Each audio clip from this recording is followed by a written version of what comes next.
Hey everyone, and welcome back to History Simplified. Today we're talking about that time when the largest country on earth got so fed up with its management that it decided to fire its CEO, in this case a czar, and try a radical, experimental, and frankly terrifying new business model called communism. Think of it as the world's worst group project, where one member quits in a huff, another shows up with a manifesto nobody read, and they end up setting the entire classroom on fire just to make a point. It's the story of the Russian Revolution, a tale of bread, bullets, and beards. We're going to simplify this glorious mess down to its most entertainingly insane components, which, let's be honest, is probably historical malpractice, but it's way more fun. Before the inevitable betrayal starts, if you enjoy this highly inaccurate but fun version of history, please hit that like and subscribe button. Seriously, it helps us buy more silly hats for the next video. All right. Grab some popcorn. Things are about to get unnecessarily complicated, so let's set the scene. It's the turn of the 20th century, and the Russian Empire is, for lack of a better term, an absolute unit.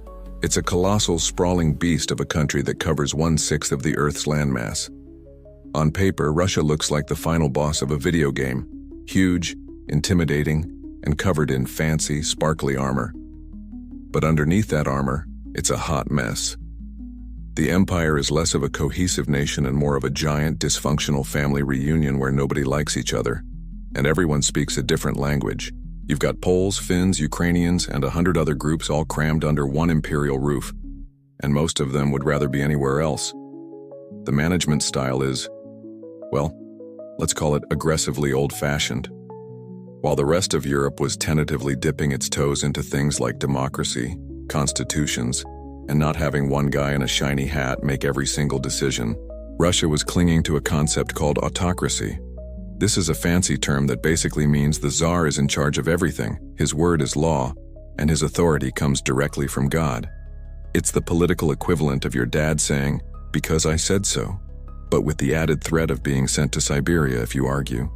And the man at the top of this whole rickety pyramid is Tsar Nicholas II. Now, it's important to understand that Nicky wasn't necessarily an evil villain twirling his mustache. He was, by all accounts, a fantastic family man. He adored his wife, loved his kids, and was probably a great guy to have a quiet cup of tea with.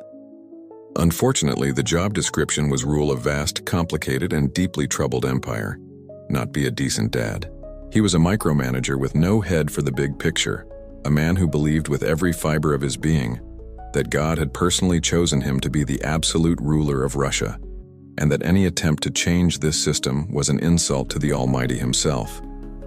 He was the CEO who inherited a company on the brink of collapse and decided the solution was to double down on the policies that were bankrupting it in the first place. While the Tsar was busy commissioning portraits and attending religious ceremonies, the vast majority of his 130 million subjects were living lives that were, to put it mildly, pretty grim. Most were peasants, recently freed from serfdom, which sounds great until you realize they were freed with no land and crippling debt. They were basically agricultural gig workers paying off an eternal mortgage to the state. In the cities, a new industrial working class was emerging, and their lives were even worse. They worked 12-hour days in horrific conditions, lived in cramped, filthy barracks, and were paid just enough to not starve to death immediately. Russia was a pressure cooker, and the Tsar was happily leaning on the lid, convinced the hissing sound was just applause. The perfect symbol of this epic, cosmic-level disconnect was the Romanov Tercentenary in 1913. This was a massive, countrywide celebration of the Romanov family being in charge for 300 years. And they went all out. We're talking opulent balls in St. Petersburg, jewel-encrusted Fabergé eggs being passed around like party favors, and the royal family dressing up in 17th century costumes that probably cost more than a small village's entire annual income. The whole affair was a masterclass in tone-deaf extravagance. While millions were struggling with food shortages and political oppression, the Romanovs were throwing themselves the world's most expensive anniversary party. It was a glittering spectacle designed to project power and permanence. But all it really did was highlight how utterly clueless the ruling class was about the state of their own country. You can just imagine the conversations happening in the Winter Palace, a place so large and ornate, It probably had its own weather system. Personified dialogue. A worried minister, Your Imperial Majesty, with all due respect, the latest reports on grain harvests are less than ideal. The people in the countryside are, well, they're starving. Perhaps we could postpone the commissioning of the new solid gold statue of your grandfather, Tsar Nicholas II, polishing a Fabergé egg. Nonsense, Sergei. The people don't live on bread alone. They live on faith. Faith in God and faith in their Tsar. Seeing their sovereign living in appropriate splendor reminds them of the divine order of things. It gives them something to aspire to. It's a public service, really. Now be a dear and pass the caviar. This egg is making me peckish. And that right there is the core of the problem. It's not just that Nicholas was making bad decisions. It's that he was operating in a completely different reality from 99% of his subjects. This is historical obliviousness on an Olympic scale. It's like a ship, captain, meticulously polishing the brass fittings on the deck, while ignoring the alarm's warning of a giant iceberg dead ahead. You just stand there watching, screaming internally because you know exactly how this story is going to end. The iceberg is coming. And in Russia's case, the iceberg wasn't just one thing. It was a whole fleet of icebergs all converging on the same point. Underneath the surface of all this pomp and circumstance, revolutionary ideas were spreading like wildfire. Angry intellectuals were huddled in basements, reading forbidden books by a German philosopher with a magnificent beard named Karl Marx. And they were getting ideas. Big, dangerous ideas about workers and chains and overthrowing the whole damn system. For now, they were a minority, but they were organized, they were patient, and they were just waiting for the Tsar to make a major unforced error that would prove to everyone just how weak the system really was. And, oh boy, was Nicholas about to deliver. So Tsar Nicholas II, sitting atop his giant, glittering, and deeply unstable empire, knew he had a problem. The peasants were grumbling, the workers were striking, and those pesky intellectuals were still in their basements writing angry pamphlets. His solution? A classic trick from the Autocrat's Playbook, Chapter 1. Start a war. The logic is as simple as it is cynical. Nothing unites a divided country like a common enemy, and a short, victorious war would be the perfect distraction. It would fill the newspapers with tales of glory, get everyone waving flags, and make them forget all about their empty stomachs and miserable working conditions. It was a brilliant plan with only one tiny, insignificant flaw. To have a short, victorious war, you have to actually win. The target for this brilliant military adventure was the Empire of Japan. From Russia's perspective, this was a no-brainer. Russia was the colossal bear of the East, a certified great power with a massive army and a history of squashing its enemies. Japan, on the other hand, was seen as a small upstart island nation that had only recently emerged from centuries of feudal isolation.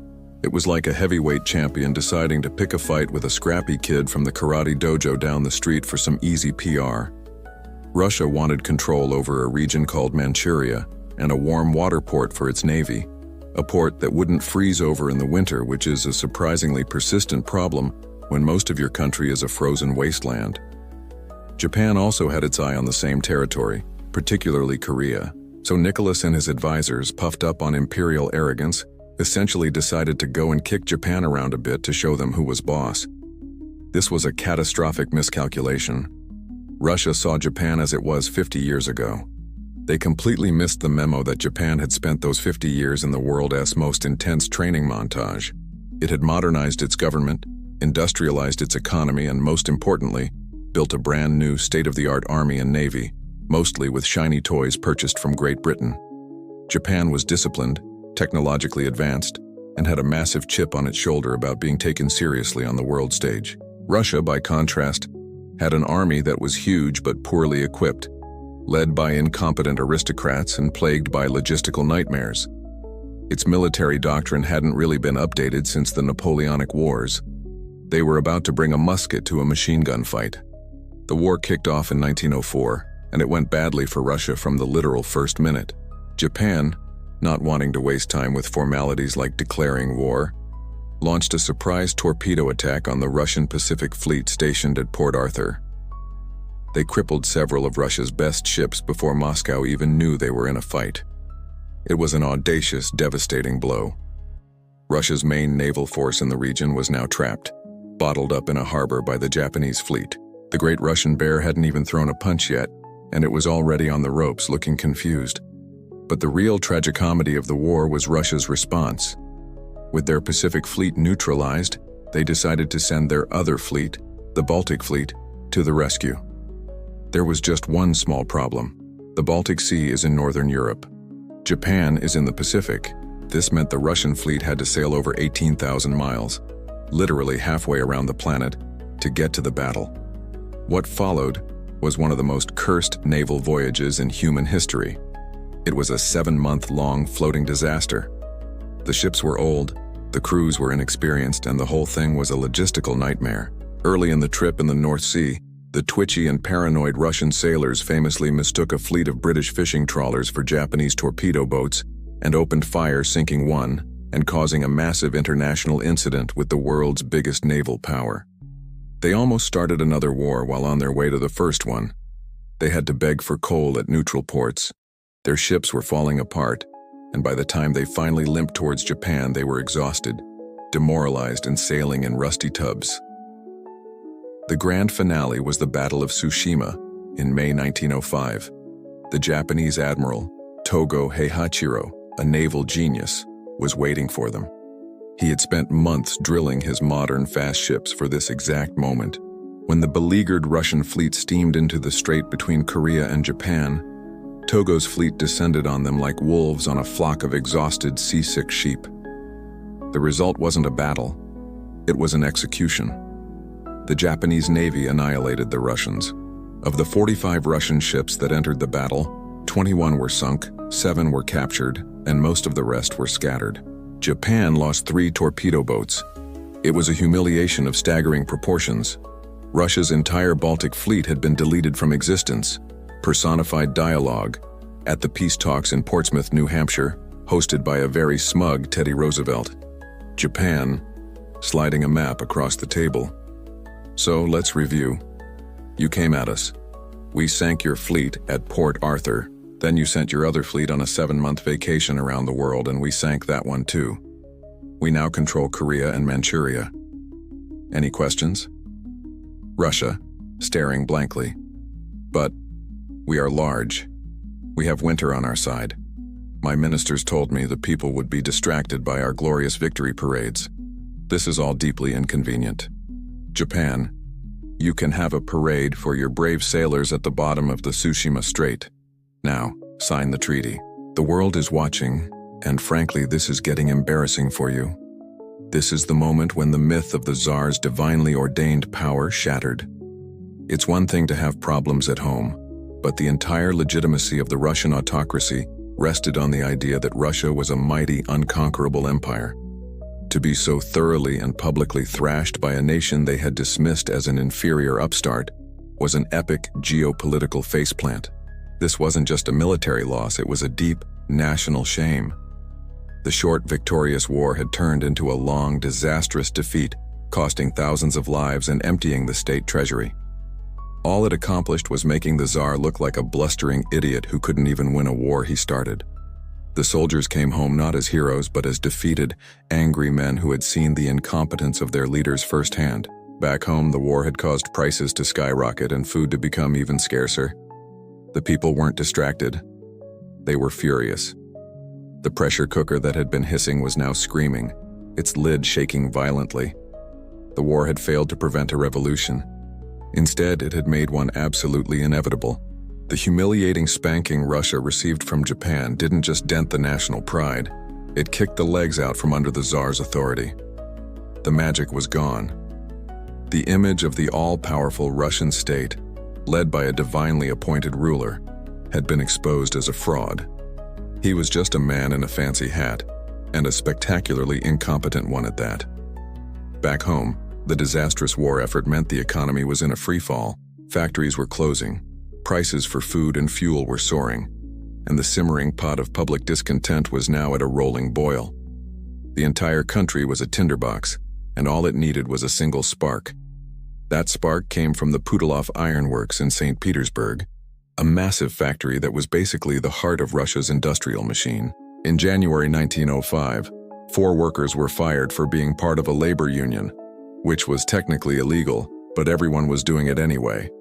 In a normal climate, this might have led to a small, localized protest, but this was not a normal climate. This was post-humiliation, mid-economic crisis Russia. The workers at Putilov went on strike, and in an incredible wave of solidarity, nearly every other factory in the city joined them. Within days, over 100,000 workers were off the job, and the capital city was completely paralyzed. Now, this is where a truly fascinating and ultimately tragic figure steps onto the stage, a Russian Orthodox priest named Father Georgy Gapan. Gapan was a complicated dude, a genuine idealist who wanted to help the workers, but also a guy who had ties to the secret police.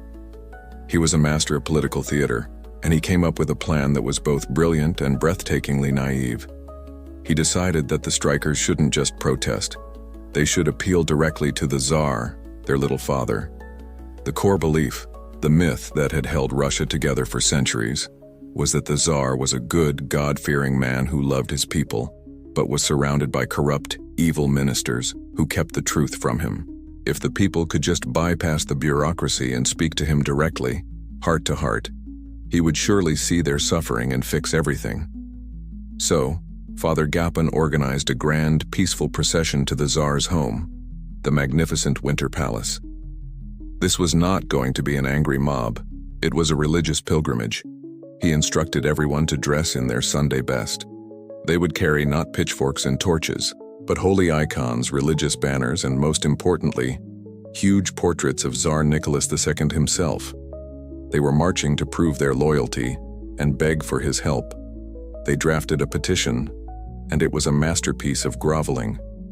It started, "O sire, we, the workers and inhabitants of St. Petersburg of various estates, our wives, our children, and our aged, helpless parents, come to you, O sire, to seek justice and protection."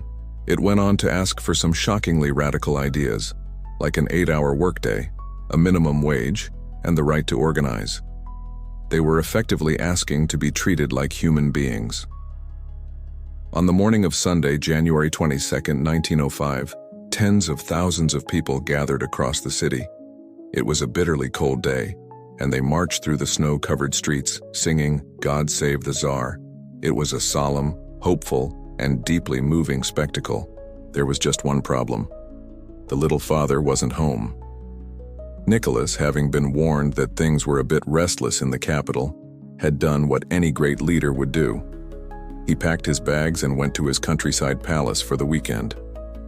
He left the city in the hands of his troops, who had been given very simple instructions.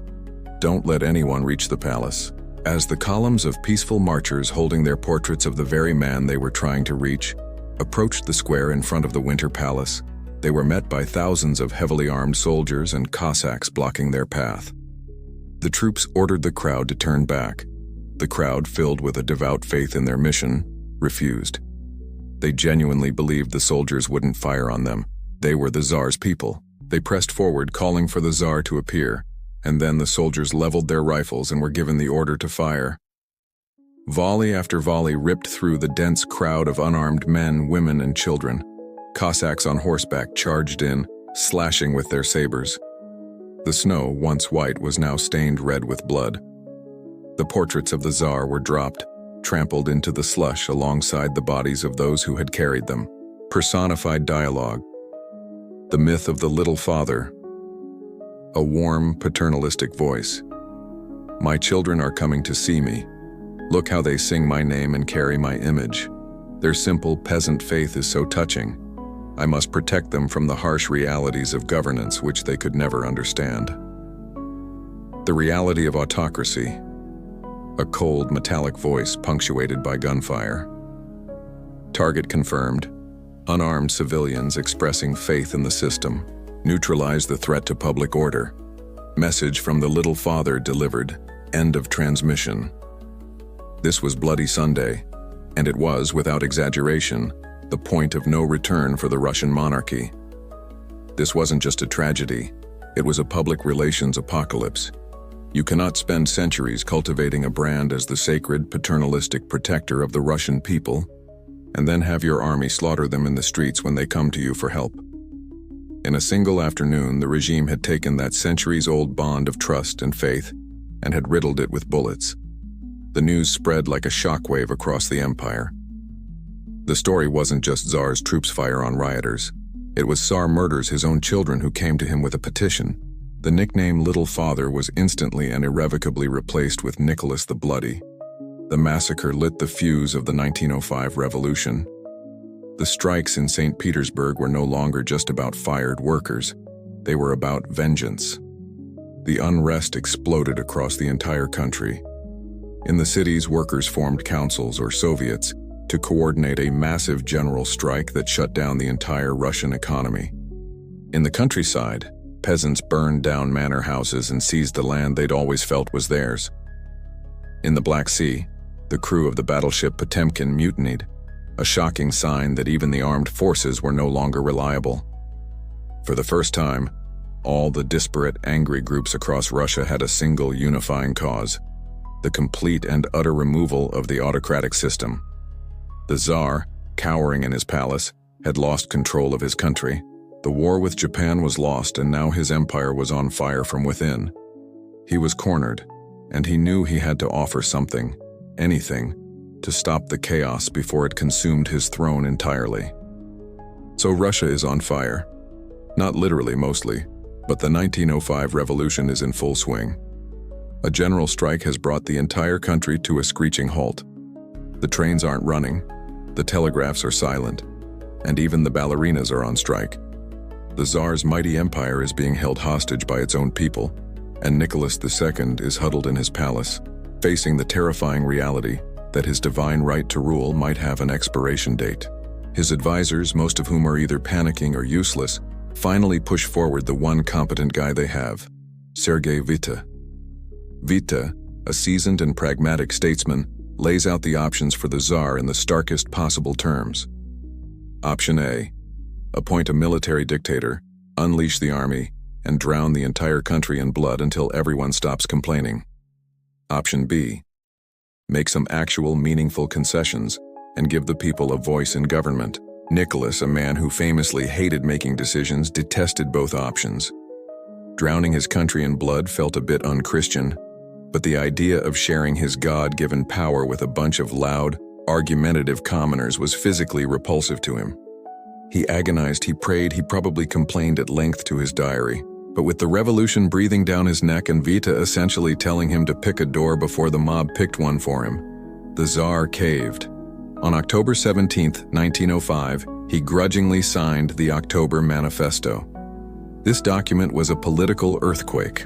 It promised, for the first time in Russian history, a suite of basic civil liberties: freedom of conscience, speech, assembly, and association.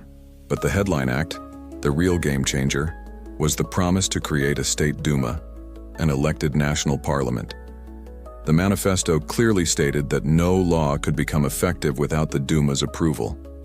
For a country that had only ever known absolute monarchy, this was a bombshell. It looked like Russia was finally kicking and screaming, joining the 20th century. The effect was immediate and exactly what Vita had hoped for.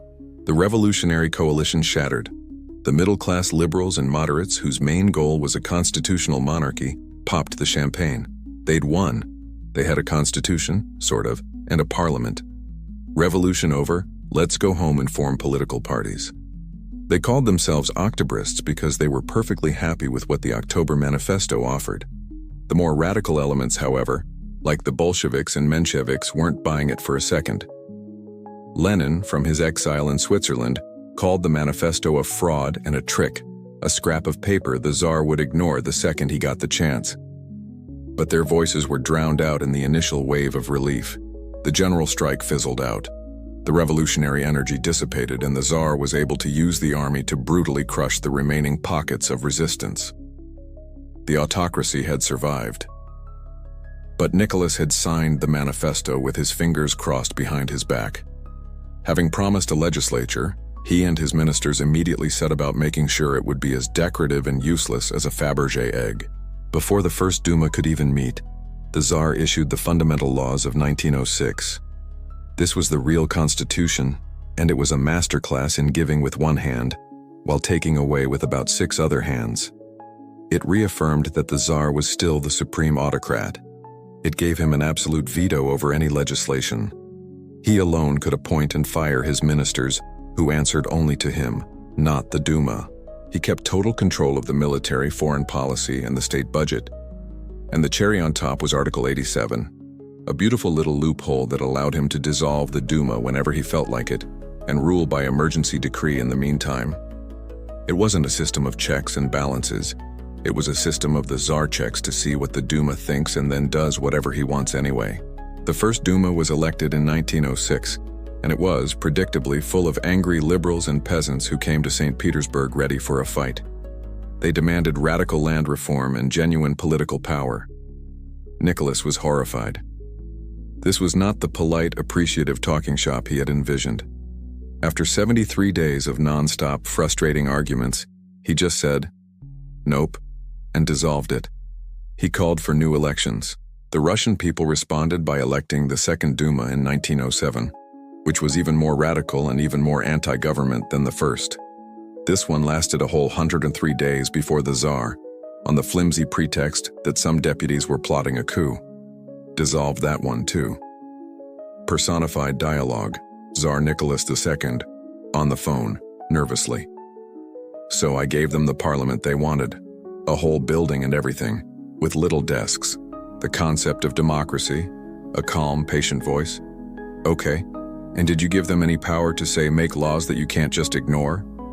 Nicholas II, well no, that's my job. I'm the autocrat. Democracy, right. Can they hold your ministers accountable? Nicholas II, also no. My ministers work for me. It says so right here in the fundamental laws I wrote last week. Democracy, so you created an elected body whose sole purpose is to give you suggestions that you are free to throw in the trash before firing them all at will?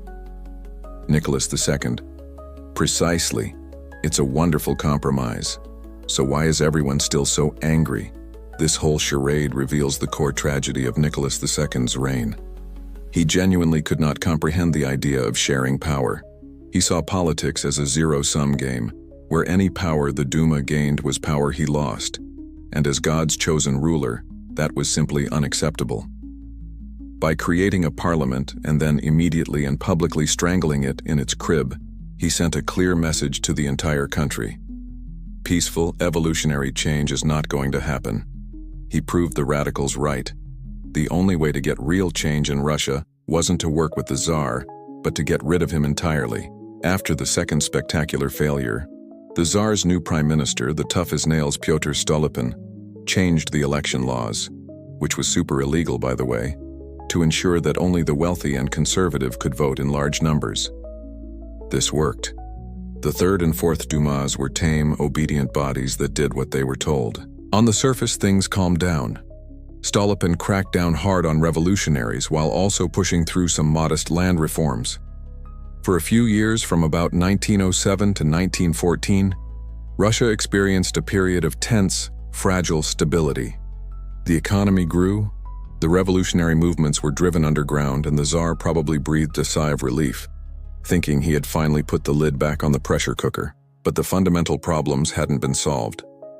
They had just been papered over, and a new, deeply weird and destabilizing force was about to enter the lives of the royal family, a man who would single-handedly destroy what little credibility they had left. So the Tsar has managed to put a lid on the 1905 revolution. His new prime minister, Pyotr Stolypin, is a terrifyingly effective combination of brutal enforcer and cautious reformer. The Duma has been tamed into a polite, toothless debating society.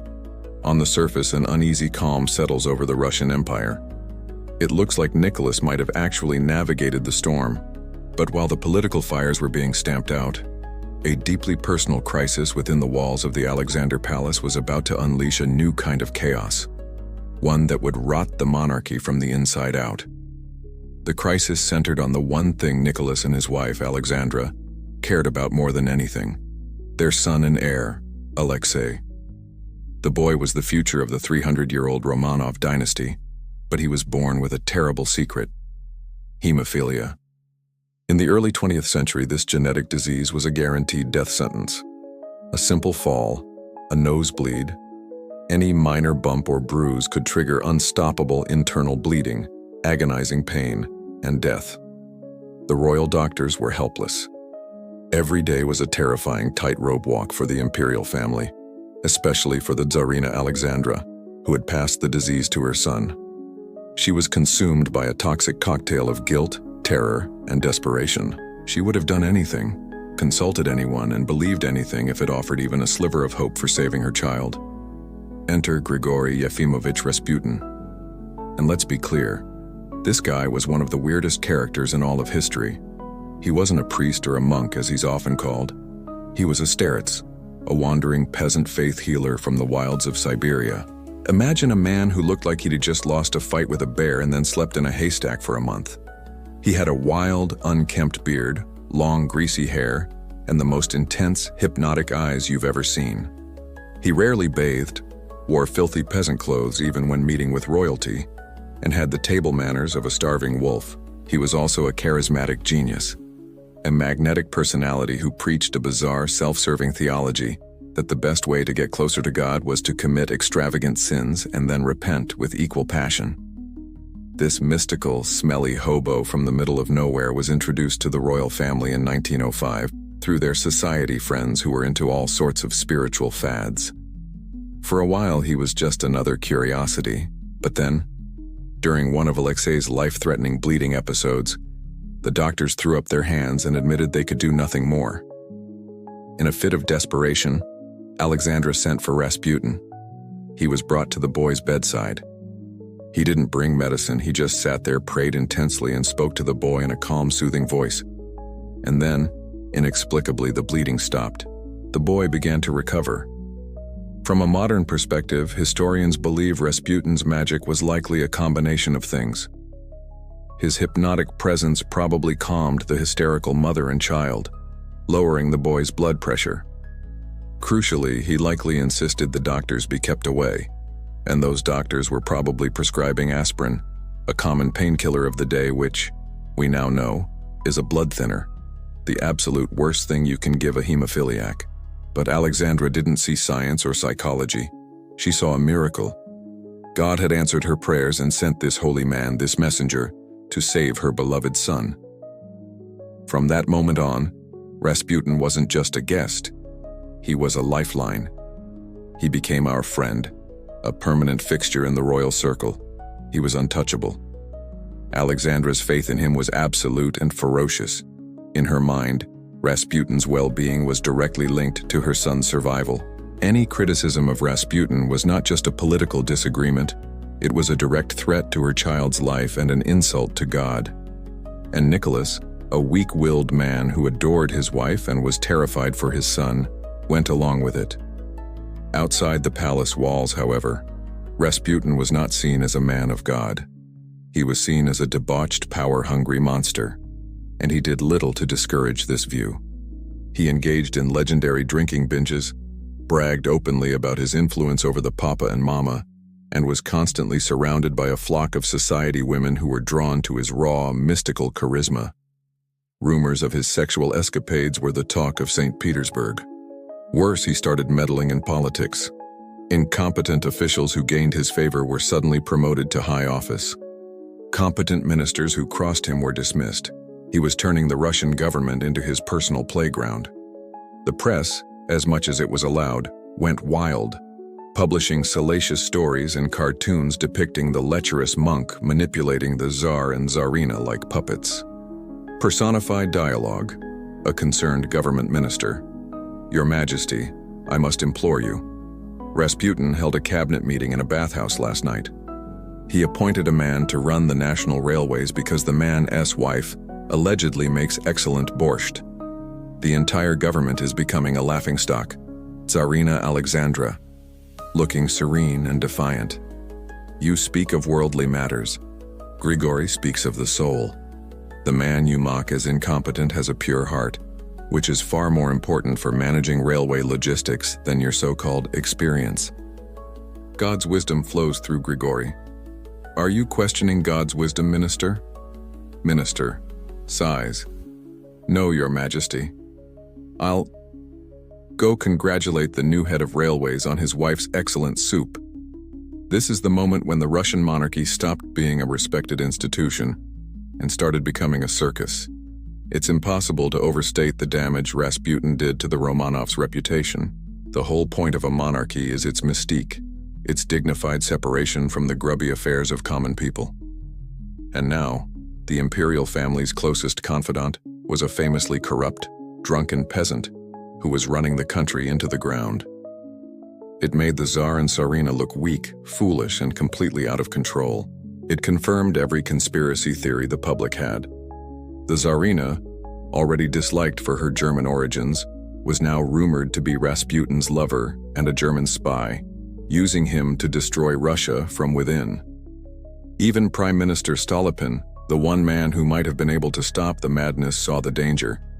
He confronted the Tsar, presented him with a dossier of Rasputin's degenerate behavior, and demanded his exile. This earned him Alexandra's eternal hatred. A short time later, in 1911, Stolypin was assassinated. With him gone, the last powerful buffer between Rasputin and the state was removed. The government was now a revolving door of Rasputin's cronies. The Tsar and Tsarina were more isolated than ever, trusting only their holy man, while the entire country, from the poorest peasant to the grandest duke, watched in horror. The foundations of the empire were rotten to the core. All it would take now was one good shove to bring the whole thing crashing down. And that shove was coming. It was called World War I. The Russian Empire in early 1914 is a house of cards sitting on a fault line during a tremor. The monarchy's reputation has been dragged through the mud by a bizarre peasant mystic. The government is a dysfunctional mess of incompetent cronies, and the memory of the 1905 revolution is still fresh in everyone's minds. The fragile stability imposed by Stolypin had been shattered by his assassination, and now the entire state was wobbling, held together by duct tape and fear. What this precarious, rotten structure needed was a long period of peace and quiet to sort itself out. What it got instead was a continent-wide bar fight called World War I. The whole thing started, as most global catastrophes do, with a stupid argument in the Balkans. Think of Europe as a tense neighborhood. You've got Austria-Hungary, this big, creaky old apartment building that's falling apart and is terrified of its tenants, all the different ethnic groups, leaving. Then you've got its next-door neighbor, Serbia, a small, aggressive, and intensely patriotic nation that keeps blasting loud nationalist music and encouraging Austria-Hungary's Slavic tenants to move out and join their cooler house party. One day in June 1914, a Serbian nationalist shoots and kills the heir to the Austro-Hungarian Empire, Archduke Franz Ferdinand. For Austria-Hungary, this is the final straw. It decides it's going to demolish Serbia's house once and for all. But this isn't just a two-way dispute. Everyone in this neighborhood is in a gang. Austria-Hungary's gang leader is the new, muscle-bound powerhouse on the block, Germany, who basically tells Austria-Hungary, "Go ahead, do whatever you want to Serbia. We've got your back." This is the infamous blank check. Meanwhile, little Serbia has its own big brother, Russia. As the self-proclaimed protector of all Slavic peoples, Russia feels a deep, almost mystical obligation to defend Serbia. And Russia is in a gang with France, who absolutely despises Germany and has been itching for a rematch since getting thrashed in a war back in 1870. And France is friends with Britain, who would really prefer to stay home and drink tea, but has made it very clear that if Germany starts invading neutral countries to get to France, it will join the fight. It's a continent-wide Rube Goldberg machine of mutual destruction, and the assassination of the Archduke was the first domino. Tsar Nicholas II is now faced with an impossible choice. His generals and the public are screaming for him to stand up for their Slavic brothers in Serbia. To back down now would be a national humiliation, potentially even triggering a coup from his own right-wing military. But to stand up to Austria-Hungary means mobilizing Russia's gigantic, slow-to-awaken army, an act that he knows Germany will see as a declaration of war. In a last-ditch effort, he engages in a frantic, bizarre exchange of telegrams with his cousin, Kaiser Wilhelm II of Germany. The Willie-Nicky telegrams are a tragic historical document. Two cousins who genuinely don't want a war, trying to reason with each other while their respective military machines, which they have spent decades building, are hurtling towards a collision. It's too little, too late. The generals win. Russia mobilizes. Germany declares war. The dominoes fall. The immediate effect in Russia is nothing short of miraculous. The moment war is declared against Germany, all the internal divisions seem to vanish overnight. The strikes stop. The revolutionary talk ceases. A massive euphoric wave of patriotism sweeps the nation. Rasputin is forgotten. The Duma pledges its undying support for the war effort. When the Tsar appears on the balcony of the Winter Palace, the same place where his troops shot down peaceful protesters 9 years earlier, he is greeted by a vast, kneeling crowd singing, "God Save the Tsar." For the first time in over a decade, Nicholas is genuinely, wildly popular. They even changed the name of the capital from the German-sounding St. Petersburg to the more Slavic Petrograd. It seems like the war, the very thing that should have torn the country apart, might be the one thing that could save the monarchy. Personified dialogue. France, peeking nervously over its border. Mon Dieu, the Germans are mobilizing. Their plan is to crush us in 6 weeks. Is the great Russian steamroller ready to apply pressure from the east as we agreed? Britain, adjusting its monocle. Here. One expects our Russian ally with its famously inexhaustible manpower to commence rolling imminently. It is, after all, a steamroller. Russia. In the distance, sounds of frantic shouting and a single sad trumpet note. Yes, mobilizing. We are the steamroller. We have millions of men. So many men. Unfortunately, we seem to be short, 5 million rifles, and boots, and bullets, and food. But the men are very enthusiastic. This is the great tragedy of Russia in 1914. It had the patriotism and the manpower for a major war, but it had absolutely nothing else. The Russian steamroller was a myth. Yes, the army was enormous, but it was a 19th century army about to fight a 20th century war. Its generals were largely incompetent aristocrats who got their jobs through connections, not talent. It was critically short on every piece of modern equipment imaginable. There weren't enough rifles to go around. New recruits were sent into battle unarmed, with instructions to pick up a weapon from the first dead comrade they could find. There was a catastrophic shortage of artillery shells, meaning Russian guns often fell silent while German artillery rained hell down on them. The railway system was a joke, completely incapable of moving and supplying millions of men across the vast distances of the Eastern Front. Russia's plan was basically to throw waves of poorly armed men at German machine guns and hope for the best. The initial patriotic fever was based on the assumption of a quick victory. That illusion was shattered within the first month of the war at the Battle of Tannenberg. Two huge Russian armies invaded German territory in East Prussia. Their commanders hated each other and refused to communicate, and they broadcasted their marching orders over the radio in plain, uncoded Russian. The Germans, naturally, listened in, set a trap, and proceeded to encircle and completely annihilate an entire Russian army. Over 100,000 Russian soldiers were captured. Their commanding general shot himself. It was a military catastrophe that dwarfed anything that had happened against Japan. The steamroller had hit a wall and crumpled on its first outing. The war wasn't going to be a short, victorious parade. It was going to be a long, agonizing slaughter, and every crack in the foundation of the Russian state was about to be ripped wide open by the industrial meat grinder of modern warfare. After the initial disasters of 1914, the war on the Eastern Front settled into a brutal, grinding stalemate of unimaginable carnage. The patriotic fever had long since broken, replaced by a grim and bitter resignation. The Russian army was bleeding to death, and the home front was beginning to starve. In this critical moment, with his empire groaning under the strain of total war, Tsar Nicholas II made what was perhaps the single most boneheaded decision of his entire career, and the competition for that title is fierce. In August 1915, convinced that his holy presence would inspire the troops to victory, He fired the commander-in-chief of the army and appointed himself to the position. This was a catastrophe on every conceivable level. First, Nicholas knew as much about military strategy as a hamster knows about astrophysics. He was a micromanager obsessed with trivial details, not a grand strategist. Second, by taking personal command, he now personally owned every single defeat, every costly retreat, and every horrific casualty list. He could no longer hide behind his generals. The Tsar was the war effort, and the war effort was a disaster.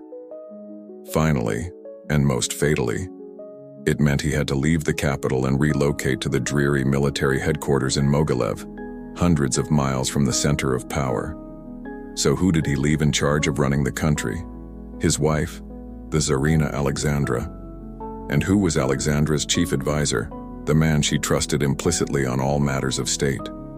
Grigory Rasputin. Yes, that's right.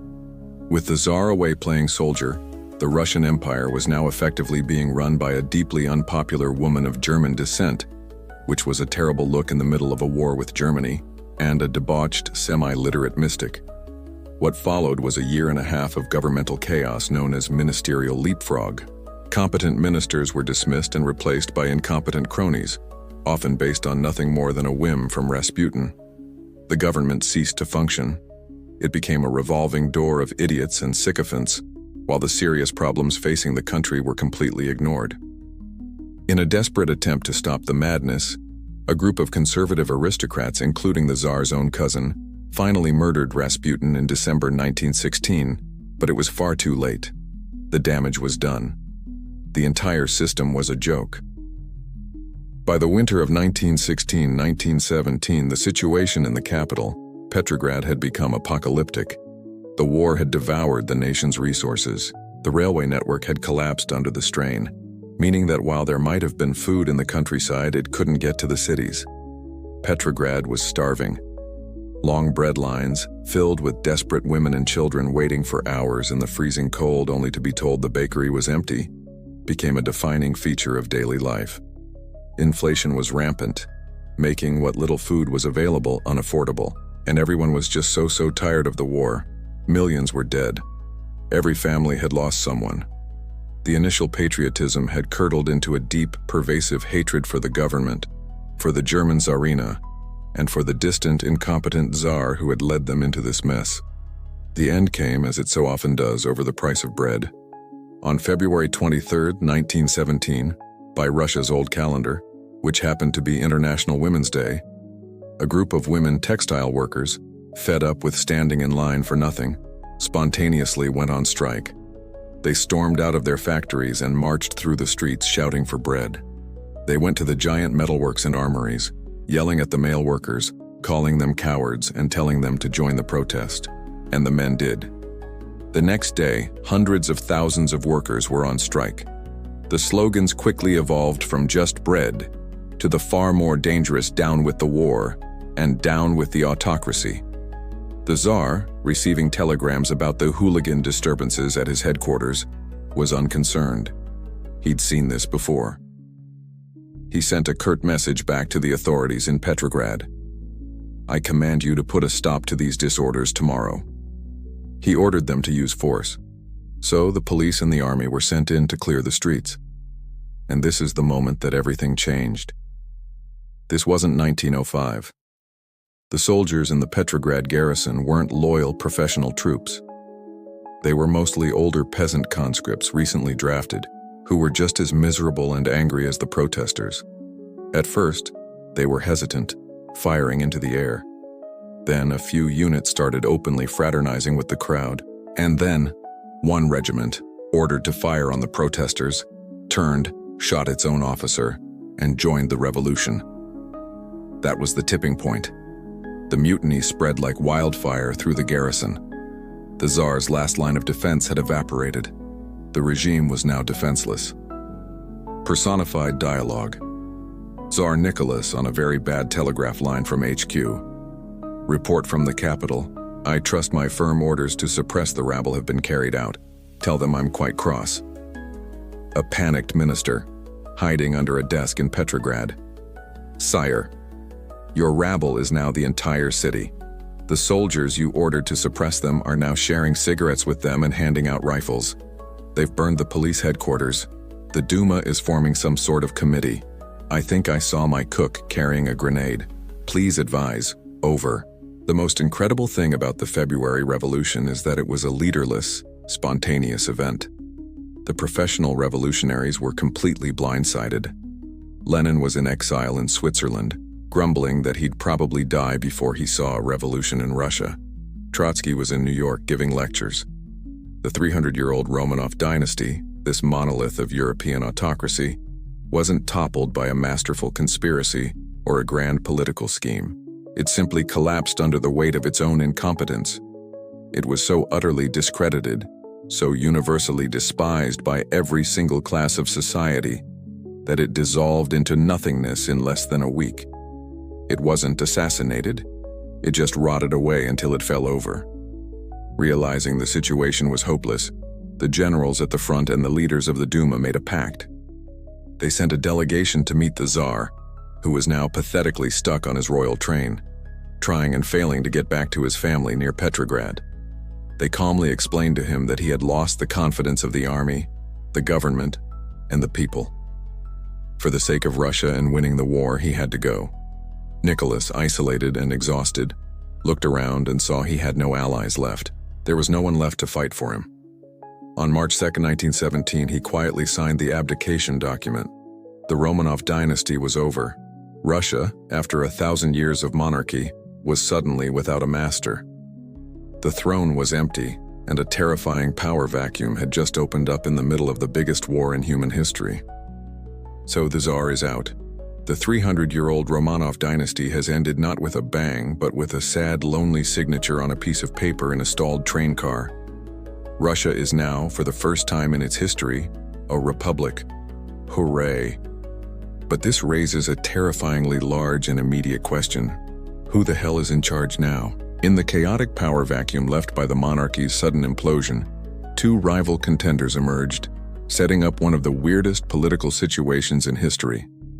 In one corner, you have the Provisional Government. Think of these guys as the sensible, well-dressed adults who have been waiting patiently for the crazy old man who owned the company to finally retire. They were mostly former members of the Duma, liberal aristocrats like their leader Prince Lvov, middle-class professionals, and moderate socialists like the fiery, charismatic lawyer Alexander Kerensky.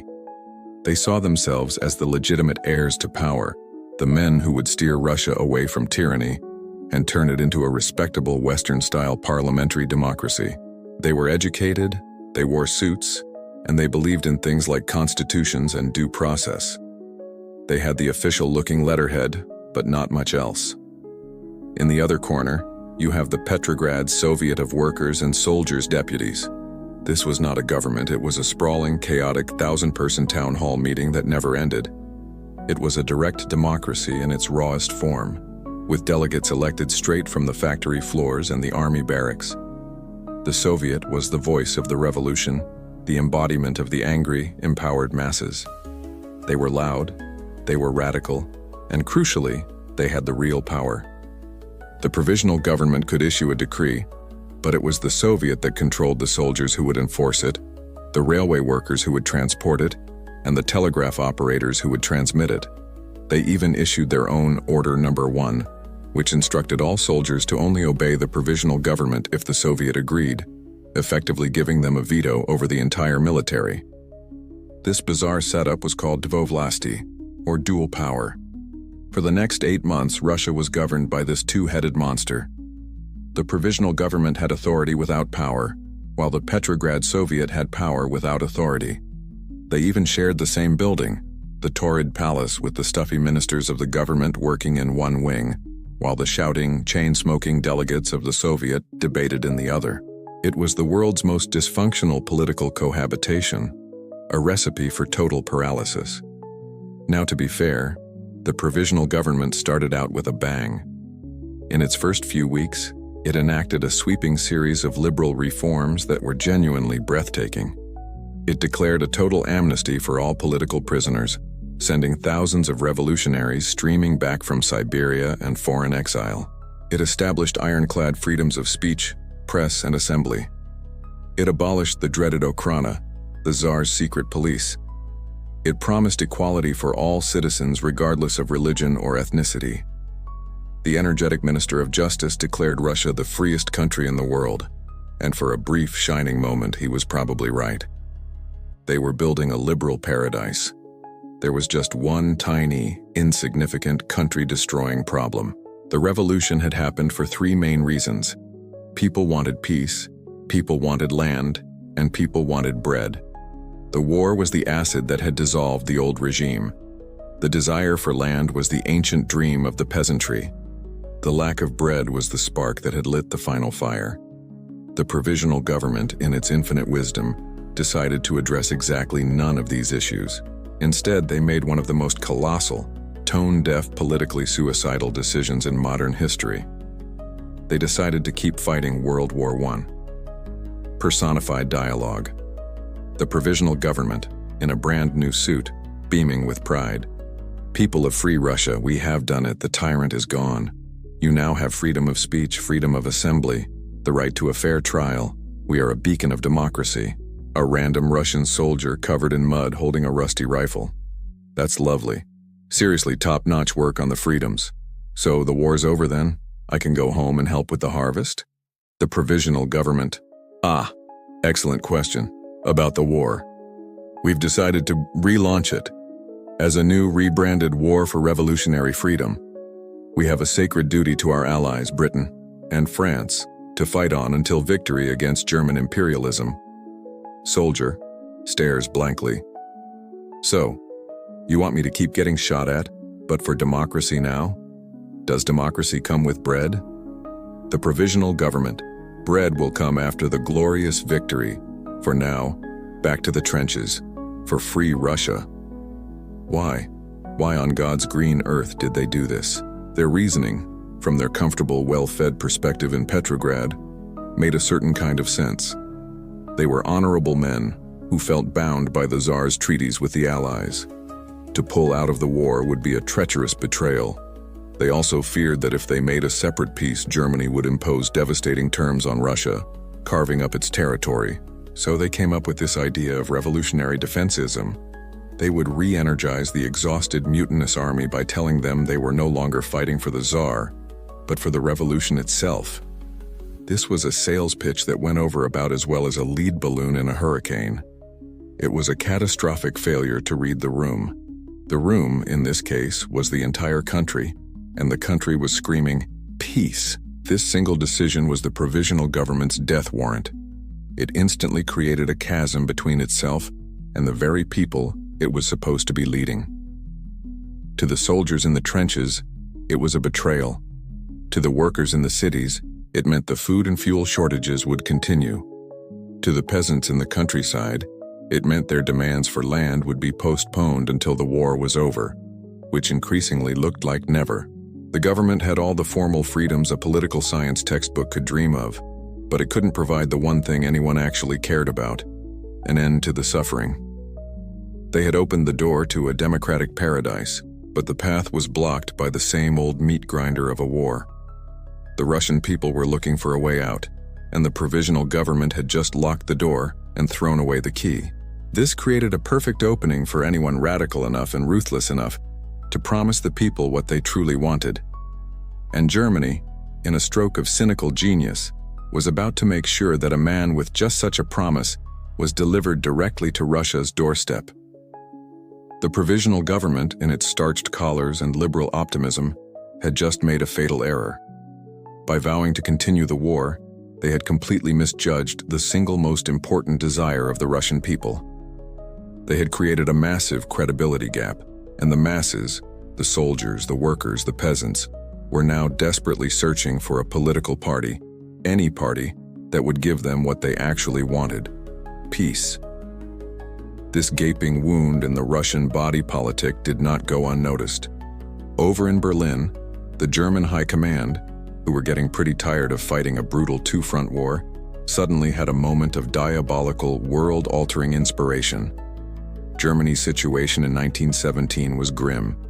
It was a military juggernaut, but it was being bled white, caught between the British and French armies in the trenches of the Western Front. and the seemingly endless manpower of Russia in the east. Knocking Russia out of the war was Germany's #1 strategic objective.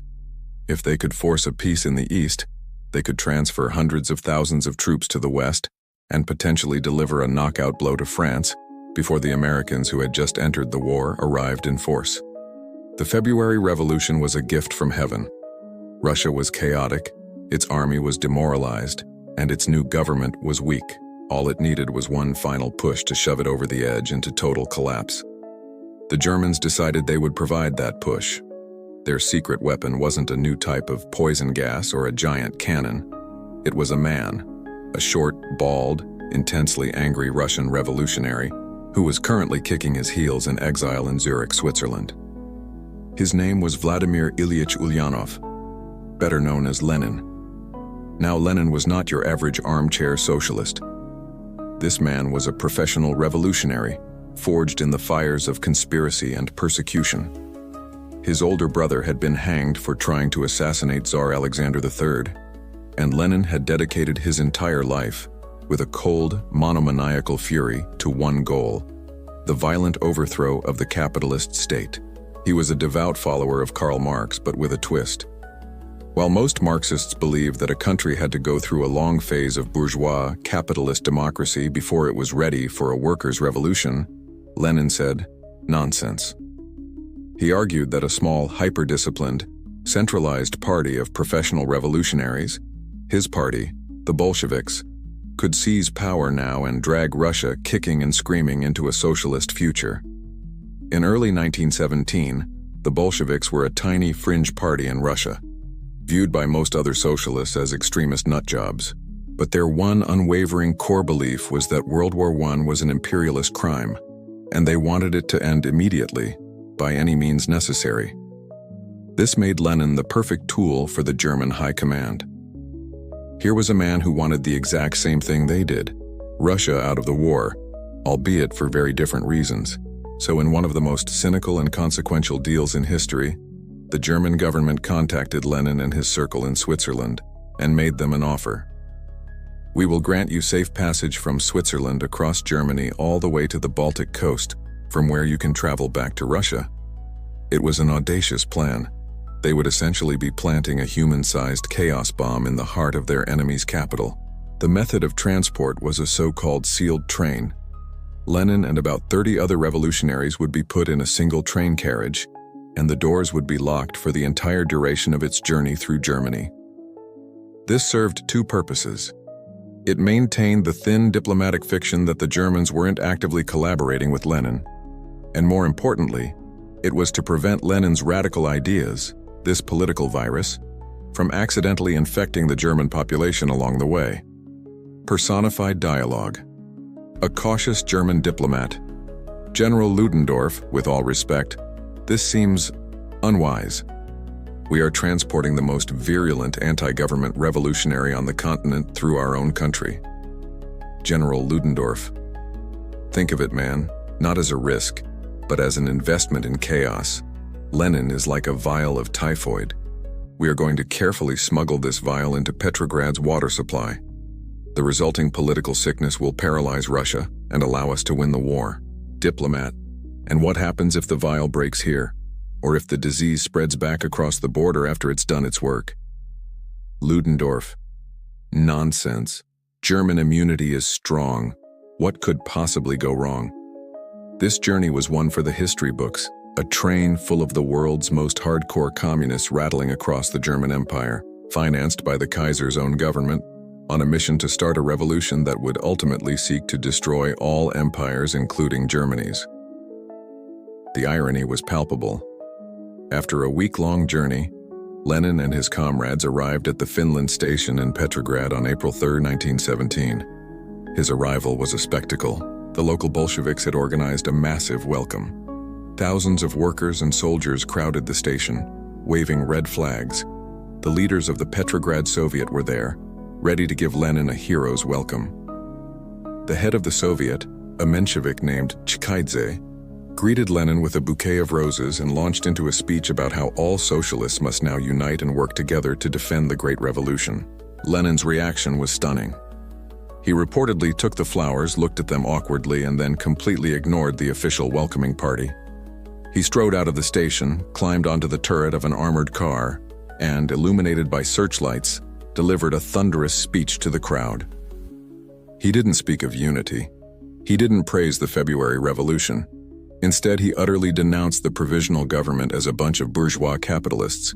He condemned the war and anyone who supported it. And then he dropped the bombshell.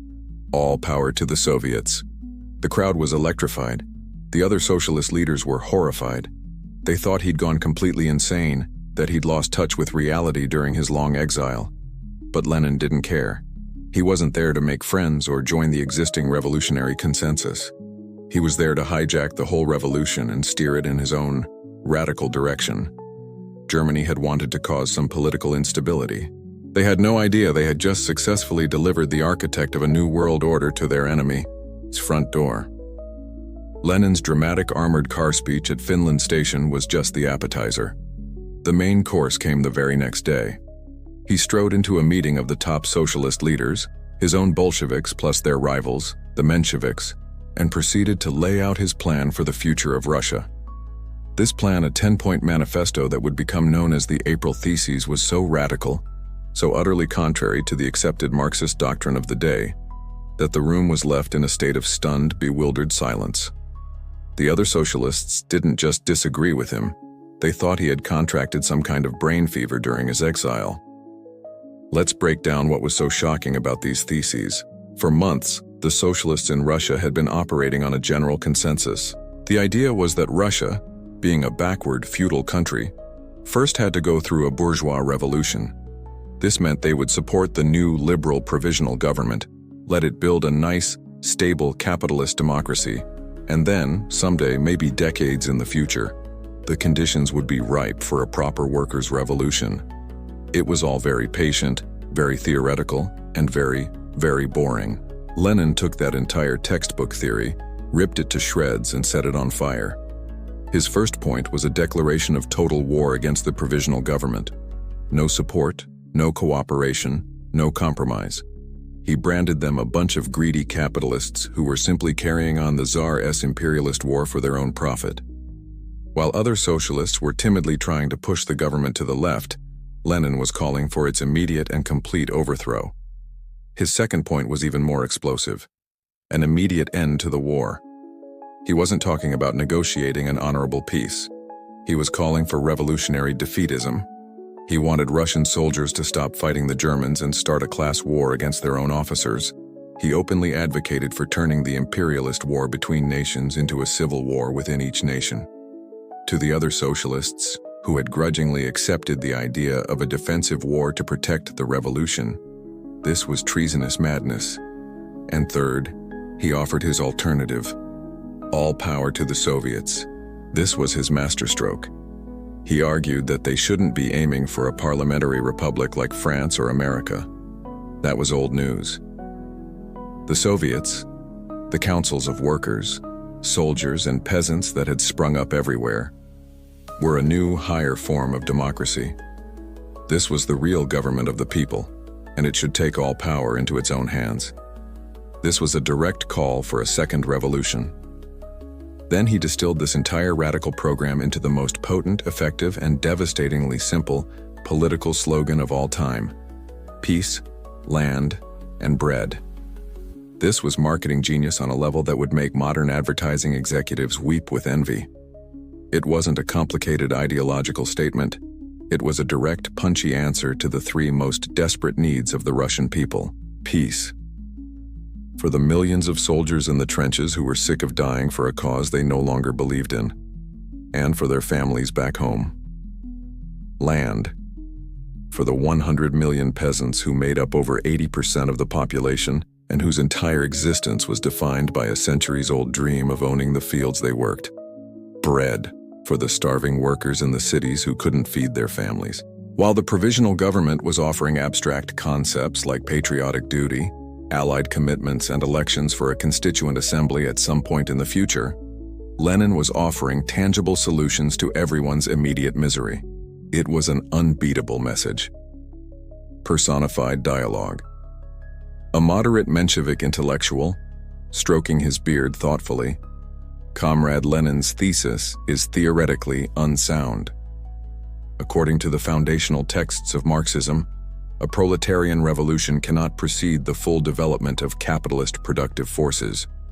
We must proceed in stages, a pragmatic Bolshevik on the factory floor. Stages?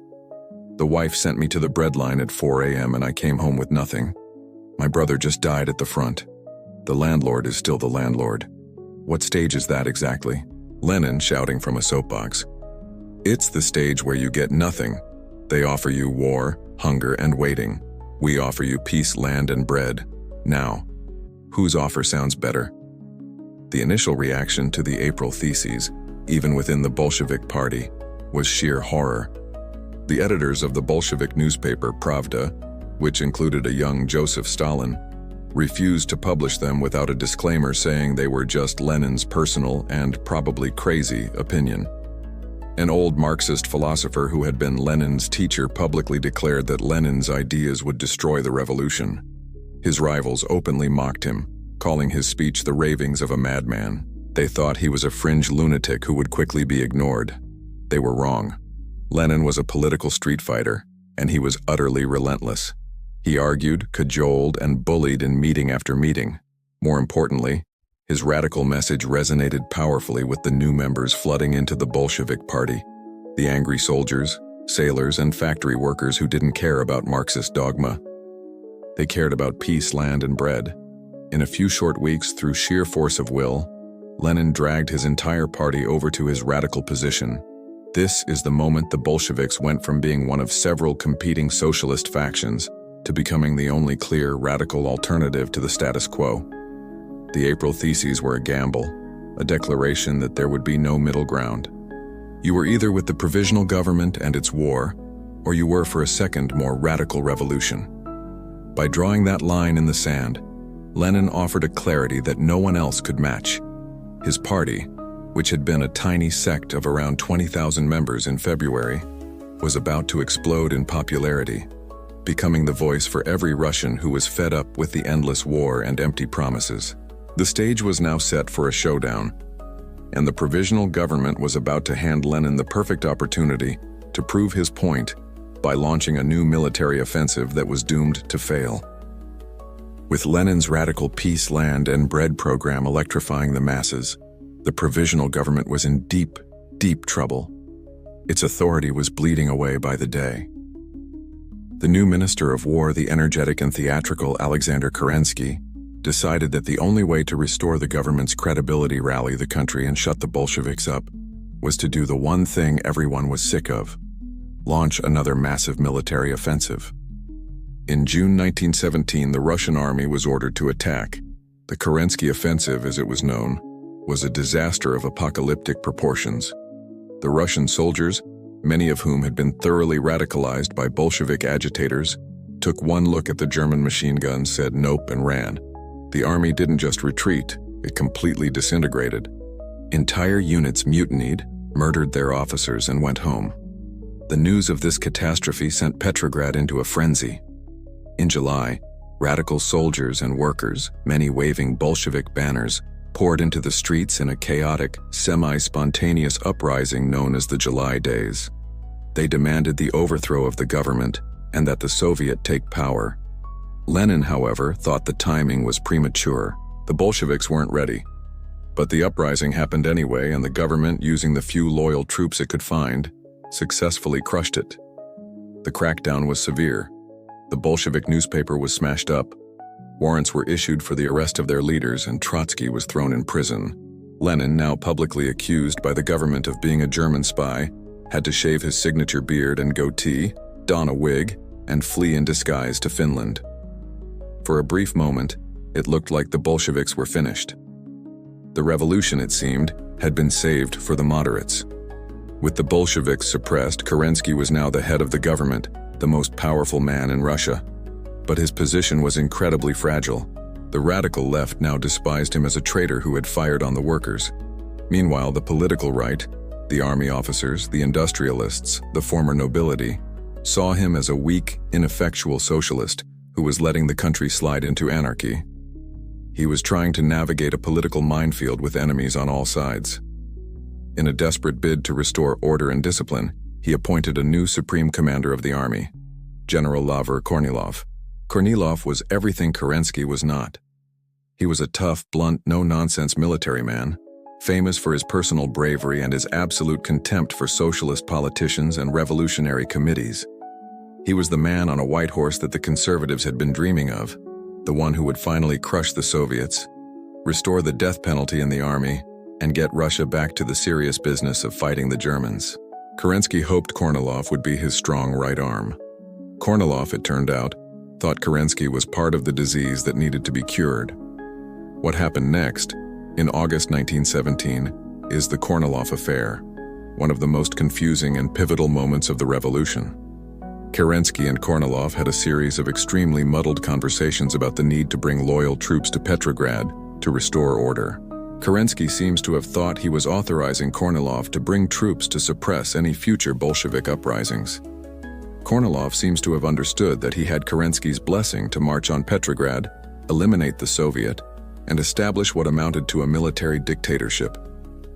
Whether it was a genuine misunderstanding or a deliberate double cross, the result was the same. Kornilov ordered his most battle-hardened troops to advance on the capital. When Kerensky got word that an army was marching on Petrograd to hang the German agents and spies, with Lenin at their head, and to disperse the Soviet, he panicked. He realized, far too late, that the coup was aimed just as much at him as at the Bolsheviks. He publicly denounced Kornilov as a traitor to the revolution, but this left him with a tiny problem. Who was going to defend the revolution? The army was either with Kornilov or so demoralized it wouldn't fight for anyone. Kerensky was a general with no army.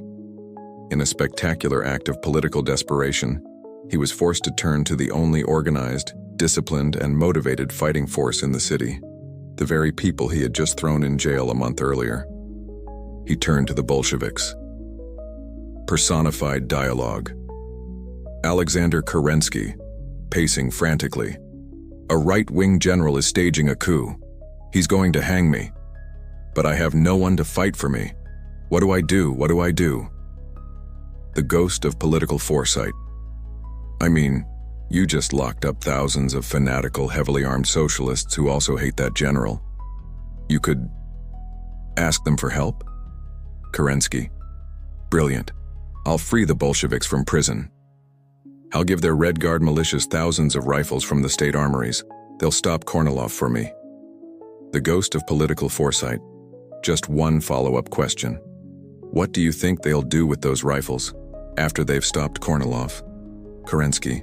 I'm sure it will be fine. What's the worst that could happen? The coup was an absolute fiasco.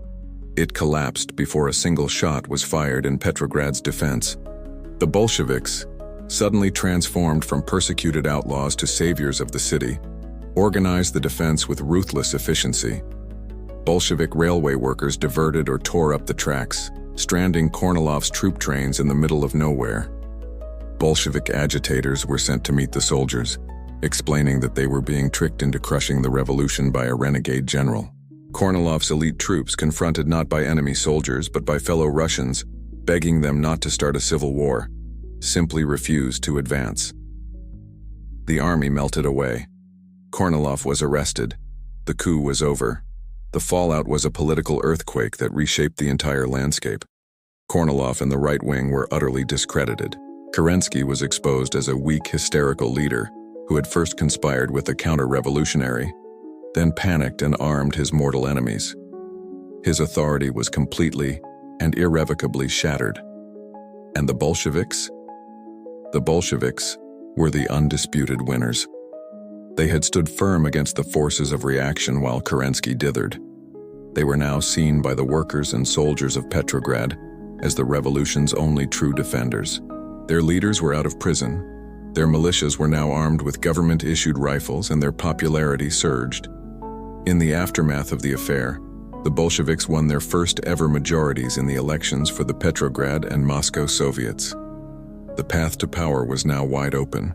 Lenin, watching from his hiding place in Finland, knew the moment he had been waiting for his entire life had finally arrived. The aftermath of the Kornilov affair left the Russian political landscape in ruins. Kerensky's government was a ghost, a hollow shell with no authority and no power. The right wing was scattered and discredited. The moderate socialists were paralyzed by indecision. And the Bolsheviks, now armed, legitimized, and in control of the Petrograd Soviet, were staring at an open goal.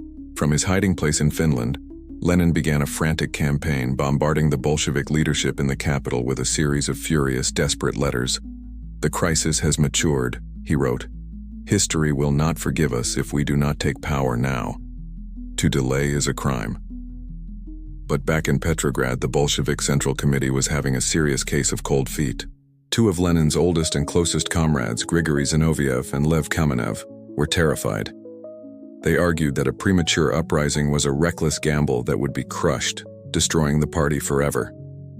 They were so convinced that Lenin's plan was madness that they took the extraordinary step of publishing an article in a non-Bolshevik newspaper, publicly denouncing any talk of an armed insurrection. They effectively leaked their own party's secret coup plans to the entire world. Lenin was apoplectic, calling them strikebreakers and traitors and demanding their expulsion from the party. But the more radical faction, led by the revolution's most brilliant operational mind, Leon Trotsky, sided with Lenin. The time to act was now. Trotsky, now the chairman of the Petrograd Soviet, was the architect of the takeover. He was not planning a chaotic, bloody street fight. He was planning a swift, surgical, and almost bloodless coup. His masterstroke was the creation of the Military Revolutionary Committee, or MRC. The MRC's official purpose was to organize the defense of Petrograd against a potential German advance. This was a brilliant piece of political camouflage. In reality, the MRC was the general staff of the Bolshevik insurrection. Under Trotsky's command, it systematically established its authority over every military unit in and around the capital, one barracks at a time. They weren't preparing to fight the government. They were preparing to simply replace it. Kerensky, meanwhile, was fully aware that a coup was imminent. He could read about it in the morning paper, thanks to Zinoviev and Kamenev, but he was powerless.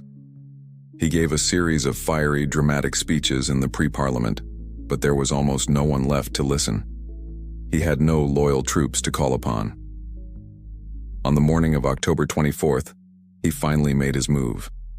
He ordered a handful of military cadets to shut down two Bolshevik newspapers. It was a pathetic, feeble gesture, but it was the only pretext Trotsky needed. He declared that the counter-revolution had begun and that the revolution must defend itself. The MRC went into action. The Bolshevik takeover of Russia had begun. What followed was not the epic battle that Soviet propaganda would later depict. It was an anticlimax of stunning proportions. All through the day and night, small detachments of Red Guards and pro-Bolshevik soldiers moved out from their headquarters. They didn't storm barricades, they mostly just walked. They went to the Central Telephone Exchange, the main post office, the railway stations, the state bank, and the city's bridges, and told the government guards on duty that they were in charge now. And the guards, with barely a protest, simply let them in. There was virtually no fighting. While the government was being systematically dismantled, the trams were still running, the restaurants were full, and the theaters were putting on their evening performances. The city was so calm that most of its inhabitants went to bed without even realizing a revolution had occurred.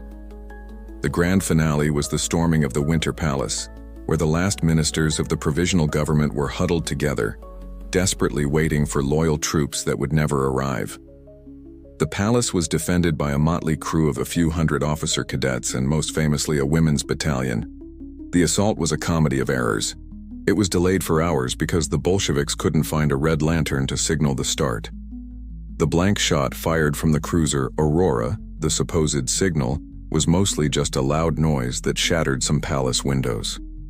The grand storming itself consisted of the Red Guards discovering that much of the palace was unguarded, and they simply wandered in through unlocked back doors. They then got lost in the palace's 1,500 rooms, and eventually found the ministers sitting around a table in a small dining room. They were arrested without a fight. The most violent part of the night was when the wine cellar was discovered, and a massive drunken brawl broke out. Personified dialogue, a nervous Provisional Government minister, peering out a palace window. "Well, it's 2 a.m. The Bolsheviks have taken the bridges, the telegraph, and the train stations. Should we issue a strongly worded condemnation? Kerensky, on the phone, having already fled the city in a car borrowed from the US Embassy. Don't worry, loyal troops are on their way. I'll be back by lunchtime tomorrow to save you all. Just hold the fort.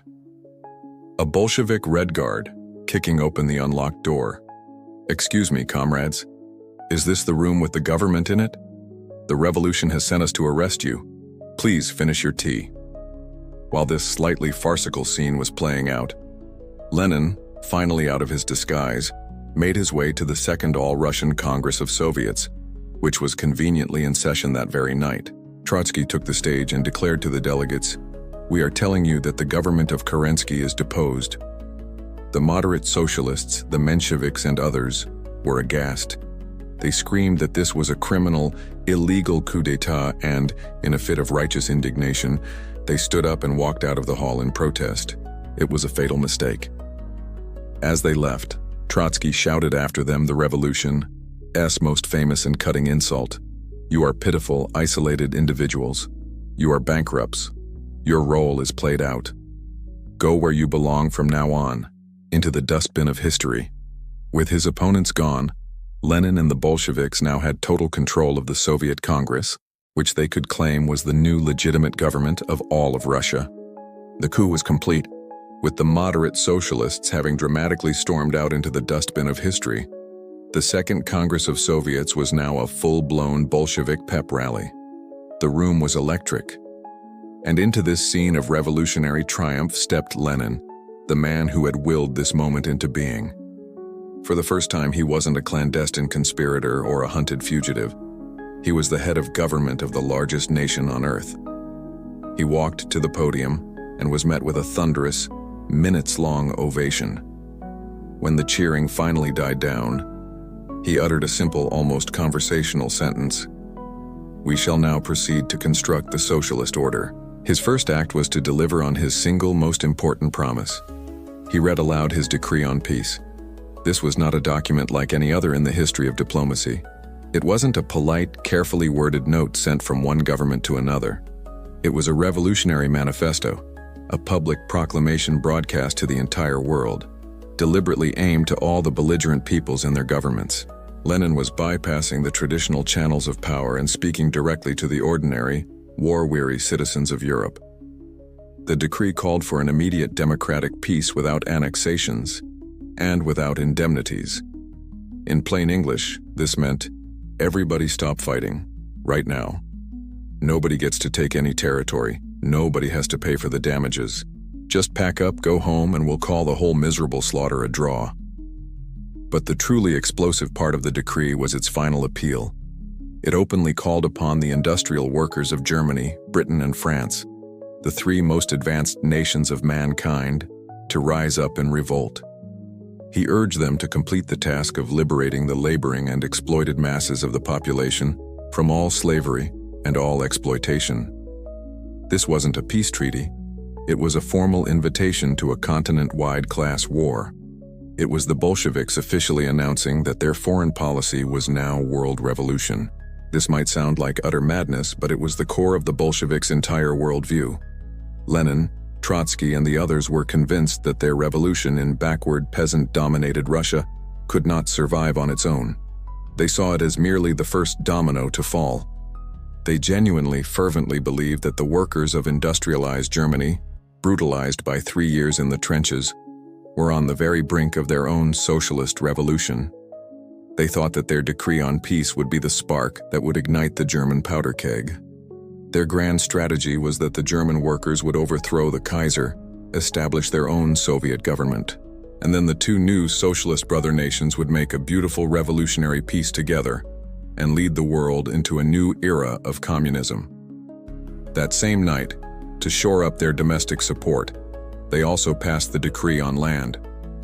This brilliant piece of political theft took the signature policy of their main rivals, the Socialist Revolutionary Party, and made it their own. It abolished immediately and without any compensation all private ownership of land. The vast estates of the nobility, The church and the Tsar were to be confiscated and handed over to local peasant committees for redistribution. With two bold strokes, Lenin had delivered peace and land, cementing his alliance with the soldiers and the peasants. The reaction from the outside world was, to put it mildly, not what the Bolsheviks had hoped for. In London, Paris, and Washington, the Allied powers were consumed with rage and terror. They saw the whole thing as the final proof that Lenin was a German agent, a paid saboteur who had seized power for the sole purpose of pulling Russia out of the war. The call for world revolution was even more horrifying. This wasn't just a new government in Russia. It was a hostile messianic ideology that was openly dedicated to their own destruction. They immediately refused to recognize Lenin's government, which they called the Council of People's Commissars, branding them a gang of usurpers. All they could see was the impending disaster on the Western Front, where millions of German soldiers would soon be freed up to kill their boys. Personified dialogue. The new Bolshevik government, shouting into a megaphone, "Attention, proletariat of the world. Russia here, we quit the war. We suggest you do the same. Your bosses are the real enemy. Down with capitalism. Up with the workers. You have nothing to lose but your chains." Great Britain nearly faints into its fireplace. My word, it appears the savages have taken over the asylum. They've simply quit, and they're trying to incite rebellion in our factories. This is most irregular. France. Betrayal. Perfidy. We are doomed. The Germans will be in Paris by Christmas. And after we loaned the Tsar all that money, Germany, trying to suppress a gleeful chuckle. Oh, how terrible. A peace proposal. Well, as a gesture of goodwill, we would be open to discussions. Yes, let's discuss peace, and maybe also your vast resource-rich territories in Eastern Europe. The only country that was happy to listen was Germany. The Germans were ecstatic. Their wild gamble of sending Lenin to Petrograd had paid off beyond their wildest dreams. They immediately agreed to a ceasefire and invited the Bolsheviks to peace negotiations in the German-occupied town of Brest-Litovsk. This is where the Bolsheviks' beautiful revolutionary dream collided with the cold, hard bumper of reality. Trotsky, in his new role as the People's Commissar for Foreign Affairs, led the Russian delegation. He and his comrades arrived at the negotiating table expecting to engage in revolutionary debate with their German socialist counterparts. Instead, they were met by a phalanx of stone-faced aristocratic German generals and diplomats in crisp uniforms, led by a prince. These men were not interested in world revolution. They were interested in stripping Russia of its most valuable territories, and they held all the cards. The Bolsheviks' audacious attempt to rage quit the war was about to turn into a lesson in brutal, humiliating power politics. Having seized power and boldly announced their intention to quit the war, the Bolsheviks now had to actually negotiate their exit. Leon Trotsky, the newly minted People's Commissar for Foreign Affairs, led the Russian delegation to the peace talks at Brest-Litovsk. It was a clash of civilizations. The Bolshevik delegation was a motley crew of scruffy, chain-smoking intellectuals, workers, and even a token peasant, all dressed in plain, rumpled clothes. They arrived to find themselves sitting across the table from the Central Powers delegation, a glittering assembly of German and Austro-Hungarian generals, princes, and diplomats, all in immaculate uniforms, dripping with monocles and aristocratic disdain. The Germans had come to finalize the terms of a surrender. The Bolsheviks had come to put on a show. Trotsky's strategy was one of the most bizarre in the history of diplomacy. He had no intention of actually negotiating. Instead, he decided to use the peace conference as a global soapbox, a platform to broadcast revolutionary propaganda to the world. He would give long, eloquent, fiery speeches denouncing imperialism, capitalism, and secret treaties, all of which were translated and dutifully reported in the European press. His entire game plan was to stall. He was playing for time, dragging out the talks for as long as possible, desperately waiting for his real saviors, the German working class, to rise up in revolution, overthrow the Kaiser, and render the whole negotiation pointless. The German generals were initially baffled, then infuriated. They were military men used to clear objectives, and they were being subjected to a series of university lectures on Marxism by a wild-eyed Russian revolutionary. After weeks of this revolutionary theater, the Germans finally lost patience. General Max Hoffmann, a man not known for his subtlety, reportedly slammed his polished boot on the table, threw down a map, and laid out Germany's non-negotiable terms. The terms were breathtakingly harsh. It wasn't a peace proposal. It was a demand for the complete dismemberment of the former Russian Empire. Germany demanded control over Poland, Lithuania, Courland, and Livonia, modern-day Latvia and Estonia, and for Russia to recognize the independence of Ukraine, Finland, and Georgia, which would all become German satellite states. This amounted to stripping Russia of a third of its population, a third of its agricultural land, a quarter of its railways, and over half of its heavy industry. It was a peace designed to permanently cripple Russia and turn Eastern Europe into a German colony. Faced with this brutal ultimatum, Trotsky unveiled his masterstroke of political absurdity, a policy he called neither war nor peace. He dramatically announced to the stunned German delegation that Russia was unilaterally declaring an end to the war and would demobilize its army completely. However, he also declared that Russia refused to sign Germany's predatory treaty. Then, convinced of his own cleverness, he packed his bags and went back to Petrograd, believing the Germans would be so morally and politically paralyzed by this gesture that they wouldn't dare attack a country that had declared itself at peace. This was a catastrophic miscalculation. The German high command was not paralyzed. They were practical. They saw an enemy that had just publicly announced it had no army and would no longer fight, so they did the most logical thing in the world. They launched a fresh invasion. On February 18, 1918, the German army began Operation Fist Punch. It was less of a military campaign and more of a leisurely stroll. With no Russian army left to oppose them, German troops advanced hundreds of miles in a matter of days, capturing city after city with virtually no resistance. In some places, a single German lieutenant with a handful of men was enough to capture an entire city. They were advancing so fast they were practically a tourist excursion, moving eastward by train. Personified dialogue, in the Bolsheviks' Smolny Institute headquarters, Nikolai Bukharin, the idealist. Comrades, the German imperialists advance.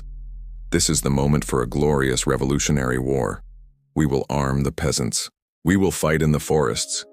It is better to die for the world revolution than to live in shame. Leon Trotsky, the gambler, sweating. My neither war nor peace gambit seems to have been misinterpreted by the Germans. Perhaps if we just stall for a few more days, the revolution in Berlin will. Lenin, the realist, pointing at a map. Stall? Bukharin, you want to fight with an army that doesn't exist? Trotsky, you want to wait for a revolution that hasn't happened? The Germans are taking 100 miles a day.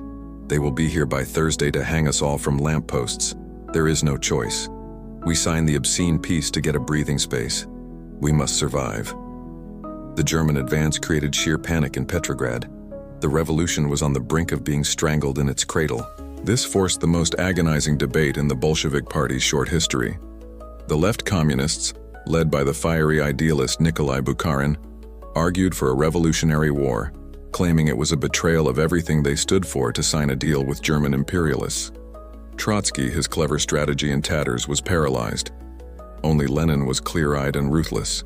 He argued, screamed, and bullied, insisting that survival was the only thing that mattered. A glorious death was still death. A shameful peace, however, would buy them the time, the breathing space. They needed to consolidate their power and build a real army. After threatening to resign from the party, Lenin finally won the vote by the slimmest of margins. A telegram was sent to the Germans. We agree to sign. The Germans, now in an even stronger position, replied that not only were the original terms still on the table, but they had added a few more punitive clauses for good measure. On March 3, 1918, a grim-faced Russian delegation returned to Brest-Litovsk and signed the treaty without even bothering to read it. Russia was officially out of World War I. But this obscene peace, signed to save the revolution from a foreign enemy, was so humiliating that it enraged millions of Russians. It acted as the final spark that would ignite a far more brutal and intimate conflict. Instead of peace, Russia got a civil war. By signing the Treaty of Brest-Litovsk, Lenin had bought his revolution a breathing space. But he had done it by surrendering to Germany on terms so humiliating that it was like a national vivisection. He may have ended the war with Germany, but in doing so, he declared war on the pride of millions of Russians. This single act was the catalyst that turned the scattered, simmering opposition to his regime into a raging countrywide inferno. The Russian Civil War had begun. What followed was not a simple, two-sided conflict. It was a chaotic, multi-dimensional free-for-all, a nationwide bar brawl with a dozen different factions all trying to kill each other simultaneously. It's best to think of it in terms of colors. In one corner you had the Reds. This was the Bolsheviks, now officially the Communist Party, and their newly formed Red Army. Their goals were crystal clear: to hold on to power at any cost, to crush all opposition, and to defend their socialist revolution. They had the massive advantage of controlling the industrial and demographic heartland of Russia, Moscow, the new capital, and Petrograd, which gave them control over the main railway lines, munition factories, and the bureaucracy. In the other corner, you had the Whites. And this is the most important thing to understand. The Whites were not a unified movement. They were a miserable, dysfunctional, and ultimately doomed coalition of everyone and anyone who hated the Bolsheviks. You had die-hard monarchists who wanted to bring back the Tsar, shoulder to shoulder with liberal Democrats who wanted to restore the Constituent Assembly that the Bolsheviks had dissolved. You had moderate socialists who had been kicked out of the Soviets, fighting alongside Cossack warlords who just wanted independence and the right to plunder. The only thing this motley crew could agree on was that the Bolsheviks had to go. They had no single leader, no coherent political program, and their various generals spent almost as much time squabbling with each other as they did fighting the Reds. Then you had the Greens. These were peasant armies, often led by charismatic anarchist figures like Nestor Makhno in Ukraine. They were loyal to no one but themselves. They fought the Reds when they came to seize their grain. They fought the Whites when they came to restore the old landlords. They were fighting for a peasant revolution, free from any state control, and they were a chaotic, unpredictable force that added another layer of mayhem to the conflict. And just to make things more complicated, you had a dozen or so foreign powers, the allies from World War I, who would soon start intervening on the side of the Whites. The final trigger that kicked this simmering conflict into a full-scale war was one of the most bizarre episodes in military history: the revolt of the Czech Legion. The Czech Legion was a force of about 40,000 Czech and Slovak soldiers who had been fighting for the Tsar against their Austrian overlords. After the Bolsheviks pulled out of the war, all these guys wanted to do was go home. But home was to the west, through German lines. So the Bolsheviks agreed to let them take the scenic route, a 5,000-mile journey east, along the Trans-Siberian Railway, to the port of Vladivostok, where Allied ships would pick them up. What followed was a slow-motion disaster. The heavily armed Czechs, rattling across Siberia in thousands of train cars, came into conflict with the new Bolshevik authorities. Trotsky, paranoid about having a well-organized foreign army roaming his territory, ordered them to be disarmed. The Czechs, fearing they would be handed over to their enemies, refused. A brawl at a train station escalated, and the Czech Legion, in a stunning feat of arms, revolted. Being battle-hardened and brilliantly organized, they proceeded to overthrow Bolshevik power in city after city along the entire length of the railway. This single act was the starting gun for the Civil War. It shattered Bolshevik control over Siberia and created a vast unified front where all the scattered anti-Bolshevik forces could finally gather, organize, and launch their attack on the Red Heartland. Personified dialogue, a strategy meeting of the White Army High Command. A monarchist general. The plan is simple. We march on Moscow, crush the Red Rabble, and I shall personally have the honor of placing the crown back on the Tsar's head. A liberal politician? Absolutely not. We are fighting for a democratic Russia, for the Constituent Assembly. We must promise the people a republic. A socialist revolutionary leader. A bourgeois republic? Never. We are fighting for the peasants, for true land reform. Your talk of czars and assemblies means nothing to them. Monarchist general. How dare you? My family has owned peasants, I mean land, for centuries. If you don't support the monarchy, I'm taking my army and going home. The meeting devolves into a fistfight. This chaotic disunity was the Whites' fatal flaw. The Reds, by contrast, had several decisive advantages. They had a single unified command structure under Lenin. They had a clear, ruthless ideology. They controlled the center of the country, the hub of the railway system, which allowed their brilliant but brutal commissar for war, Leon Trotsky, to race from front to front in his armored train, shoring up defenses like a revolutionary firefighter. And most importantly, they could use propaganda to paint the Whites as pawns of foreign powers. Britain, France, Japan, and the United States were all about to send troops to help, allowing the Reds to portray themselves as the true defenders of Mother Russia against foreign invaders. Trotsky, in a feat of organizational genius, took the ragtag Red Guards and, through a combination of mass conscription, brutal discipline, and the controversial hiring of thousands of former Tsarist officers, whose loyalty was often guaranteed by holding their families hostage, forged the Red Army into a formidable 5 million-man fighting machine. The lines were now drawn. The Reds held the center while a ring of White armies, backed by foreign powers, prepared to crush them from the north, south, east, and west. The country was about to descend into a 3-year nightmare of famine, bloodshed, and terror on a scale that would make the World War look like a minor skirmish.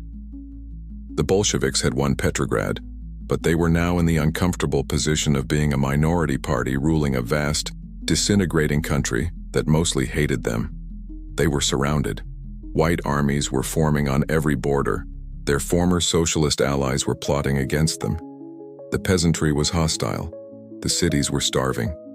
Their hold on power was fragile as a spider's web. When you are a small, isolated group trying to rule a hostile population in the middle of a civil war, you have two options.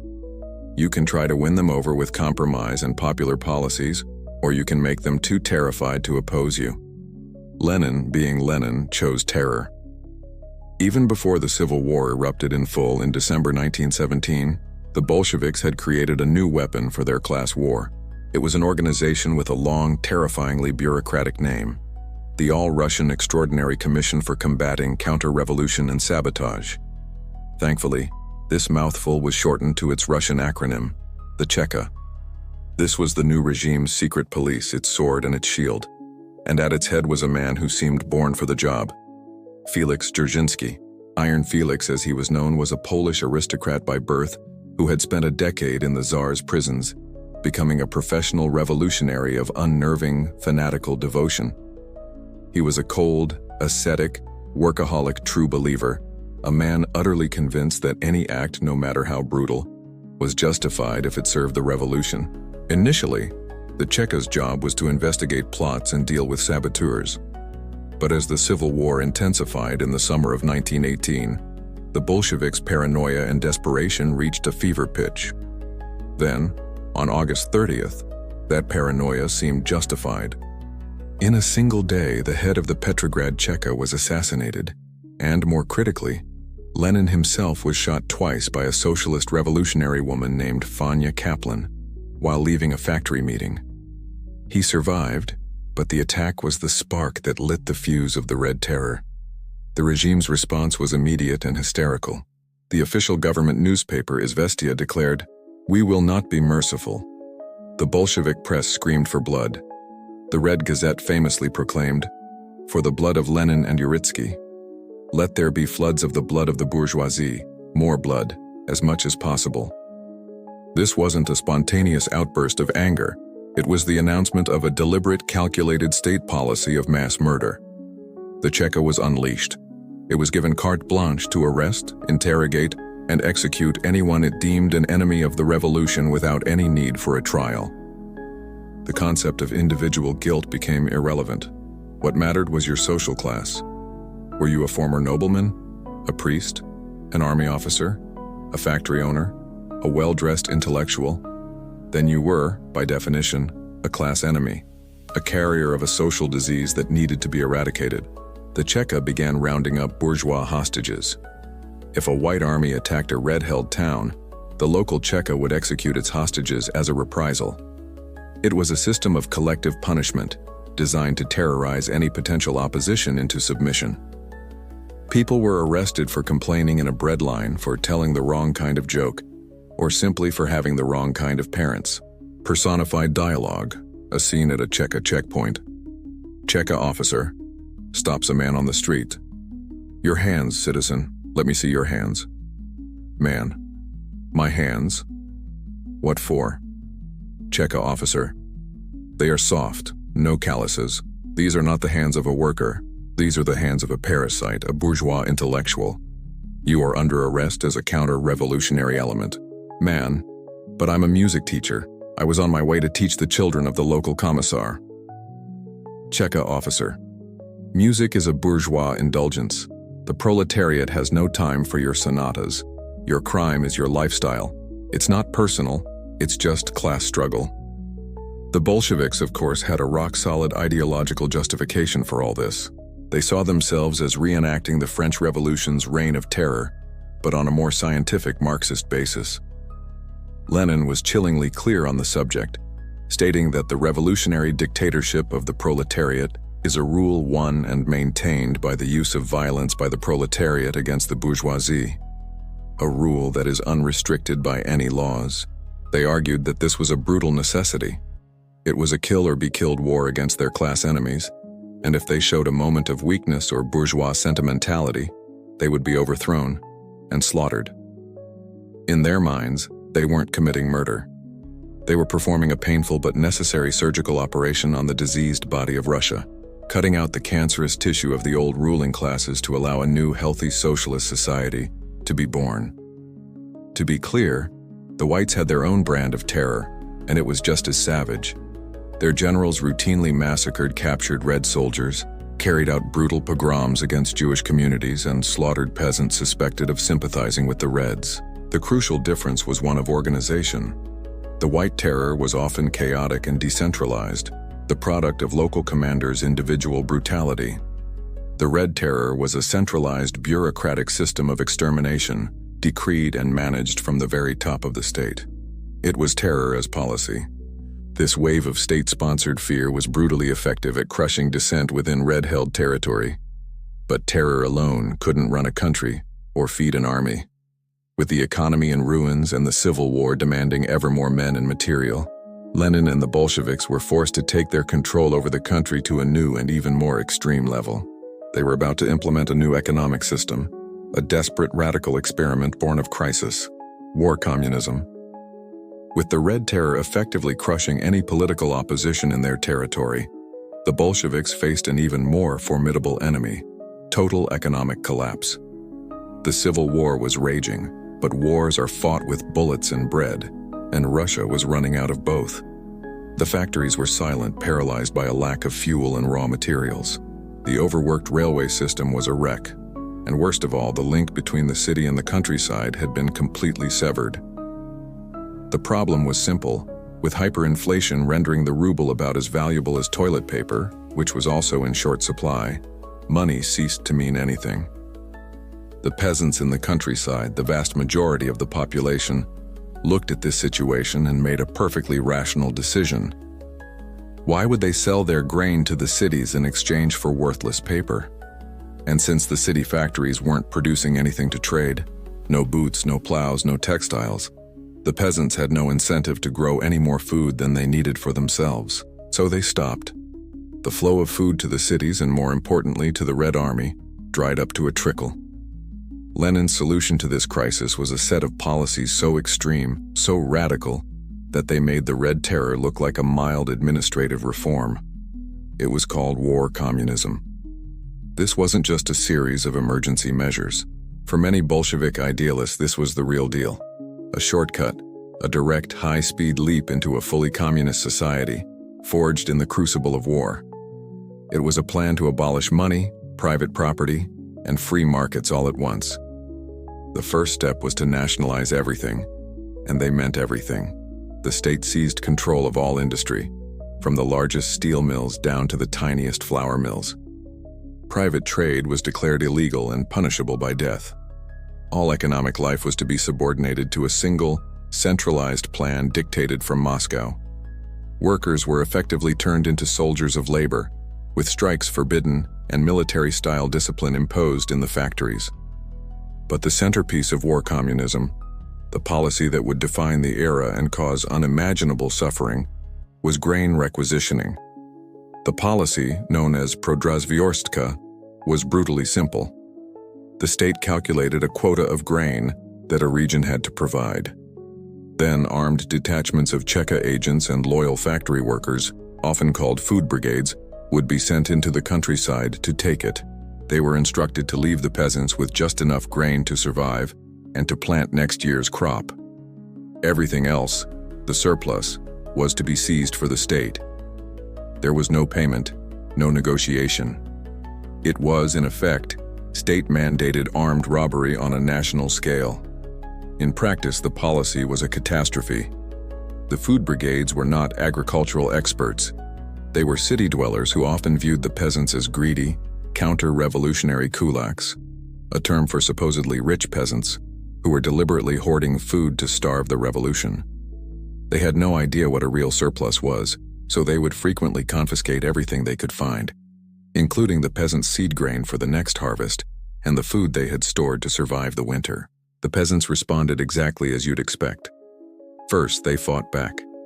Thousands of peasant uprisings, the so-called Green Rebellions, erupted across the country in brutal, localized wars against the food brigades. Second, they hid their grain, burying it in pits, stuffing it into walls, anything to keep it from the requisition squads. And third, and most devastatingly for the country, they stopped producing. The logic was inescapable. If the state is going to steal any surplus you create, why create a surplus? Peasants across Russia deliberately reduced the amount of land they cultivated to grow only the bare minimum they needed to feed their own families. Personified dialogue. A food brigade commissar addresses a village elder. Commissar. By the authority of the Council of People's Commissars, this village is ordered to deliver 200 tons of grain to the collection point by Wednesday. For the revolution. Peasant elder. 200 tons? Comrade, with all respect, the harvest was poor. We barely have enough to feed ourselves. 200 tons is everything we have. Commissar. The state has determined your needs. The rest is surplus. Failure to meet the quota is sabotage. Saboteurs will be shot. We know you are hiding it, you kulak hoarders. Peasant elder, turning to his fellow villagers after the commissar leaves. Right. Next year we plant half as much. The results of this economic insanity were apocalyptic. The peasants' work strike caused agricultural production to plummet to less than half its pre-war levels. This, combined with a severe drought in 1921, triggered one of the most horrific famines in human history. From 1921 to 1922, at least 5 million Russian citizens starved to death. The stories from the famine regions were the stuff of nightmares, with widespread reports of cannibalism. The cities, the supposed heartland of the proletariat, fared little better. With no food, they emptied out. The population of Petrograd fell by 75%, Moscow by 50%, as millions of people fled to the countryside in a desperate, often futile, search for something to eat. The industrial working class in whose name the revolution had been fought was decimated, either by starvation or by fleeing back to their ancestral villages. From a purely human perspective, war communism was an unmitigated disaster. And yet, from the cold, pragmatic perspective of Lenin and the Bolshevik leadership, it achieved its primary goal. It was a brutally effective system for extracting the resources needed to keep the Red Army fed and supplied. They won the Civil War, but they did so by plunging their country into a dark age and destroying the very economy they had sought to liberate. The victory was ashes in their mouths, and a new crisis was already brewing. But before they had to face the consequences of their policies, there was one last bloody piece of business from the old world to attend to, awaiting continuity. War communism was the Bolsheviks' brutal solution to the economic death spiral, a way to keep the Red Army fighting by robbing the entire country blind. The Red Terror was their solution to political dissent, a way to rule by fear when they could not rule by consent. In the summer of 1918, with the Civil War erupting on all fronts, the Bolsheviks turned this same cold, ruthless logic to one last piece of unfinished business from the old world: the fate of Tsar Nicholas II and his family. After his abdication, Nicholas, Alexandra, and their 5 children had been living as prisoners. First, they were under house arrest in the palace. Then they were shipped off by the Provisional Government to the remote Siberian town of Tobolsk. When the Bolsheviks seized power, their confinement became much harsher. They were moved to the city of Yekaterinburg in the Ural Mountains and imprisoned in a requisition mansion grimly renamed the House of Special Purpose. They were no longer royalty in exile. They were dangerous political prisoners. For Lenin and the Central Committee in Moscow, the Romanovs were a massive headache. As long as Nicholas and his young son, the heir Alexei, were alive, they were a living, breathing symbol of old Russia. They were a potential rallying point, a living banner around which the fragmented and squabbling white armies could potentially unite. A rescued Tsar could give the white cause a legitimacy and a popular appeal that no collection of reactionary generals ever could. The Bolsheviks didn't see a helpless family in a basement. They saw a political weapon of immense power that was currently sitting in a city that was about to be captured by their enemies. By July 1918, the situation was critical. The Czech Legion and the White Siberian Army were closing in on Yekaterinburg. The fall of the city was imminent. The local Ural Soviet was in a panic. A public trial for the Tsar had been considered, but it was deemed far too risky. It could become a platform for monarchist sympathy or a chaotic show that would be interrupted by a rescue. To allow the family to be captured by the Whites was unthinkable. And so, a cold, pragmatic decision was made, almost certainly with the approval of Lenin and the leadership in Moscow. The Romanov problem was to be liquidated. In the dead of night on July 16th, the family was woken up. Nicholas, Alexandra, their 4 daughters, Olga, Tatiana, Maria, and Anastasia, and the sickly Alexei, were told that there was shooting in the streets and that, for their own safety, they needed to be moved to the basement. They were brought down along with their loyal family doctor and 3 servants who had refused to abandon them. They were arranged in the small, bare room, told they were waiting for a truck, and asked to pose as if for a photograph. Then the door opened, and a dozen armed men from the local Cheka, led by their commander Yakov Yurovsky, filed in. Yurovsky stepped forward and quickly read a short statement. In view of the fact that your relatives are continuing their attack on Soviet Russia, the Ural Executive Committee has decided to execute you. Nicholas, stunned, turned to his family and managed to utter, "What?" before Yurovsky pulled out a pistol and shot him at point-blank range. The other executioners then opened fire with a chaotic volley of shots. The scene that followed was not a clean execution, but a horrific, botched massacre. The small basement room filled with smoke and screams. To the killer's horror, the bullets seemed to bounce off the Tsar's daughters. The girls, in a desperate bid to save their family wealth, had sewn over 18 pounds of diamonds and jewels into the linings of their corsets, which acted as crude, makeshift body armor. The drunken executioners, panicking in the smoke-filled room, had to finish the terrified, wounded girls off with bayonets and pistol shots to the head. It was a scene of unspeakable brutality. Personified dialogue, a cold, rational conversation in the Kremlin. The Bolshevik mind. The strategic situation in the Urals is deteriorating. Yekaterinburg will likely fall. The former Tsar and his family may be liberated. The ghost of Machiavelli. A liberated prince is a banner for your enemies. A dead prince is just a memory. The Bolshevik mind, indeed. A public trial is too unpredictable. Evacuation is too risky. Therefore, the logical conclusion is termination. The ghost of Machiavelli. And the children? They are not political actors. The Bolshevik mind, incorrect. They are potential successors. They are living symbols. The logic of revolution demands the complete eradication of the symbolic threat. It is a mathematical necessity, not a moral question. We are not murderers. We are surgeons of history. The aftermath was just as grim. The local Bolsheviks, in a panicked effort to hide their crime, loaded the 11 bodies onto a truck, and took them to an abandoned mine shaft in the woods. There, they stripped the bodies, burned them with acid to prevent identification, and threw them into the pit. The Soviet government initially announced only that Nicholas, the crowned hangman, had been executed due to the counter-revolutionary threat. For years, they maintained the lie that his wife and children were alive and had been moved to a safe location. The execution of the Romanovs was a point of no return. For the Bolsheviks, it was a brutal but necessary act of political expediency. They had eliminated the living embodiment of the old regime, ensuring the whites would never have a czar to rally around. It was a stark message that they were in a fight to the death, that no compromise was possible, and that they had burned their bridges to the past.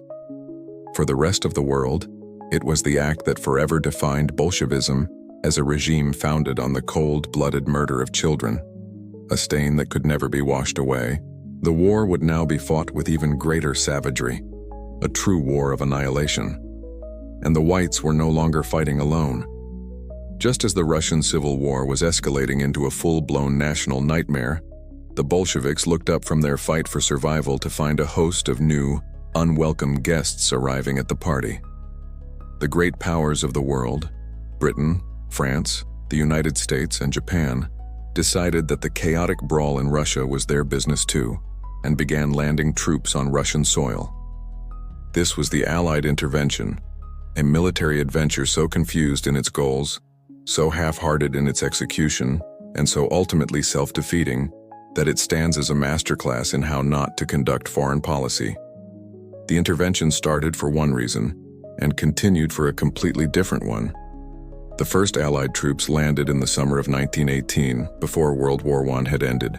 Their official, publicly stated mission was to protect the massive stockpiles of Allied war supplies in Russian ports like Murmansk and Vladivostok from falling into German hands. They were also there to rescue the Czech Legion, who were still fighting their way across Siberia, and maybe, just maybe, pressure Russia into rejoining the war against Germany. But then, in November 1918, Germany surrendered.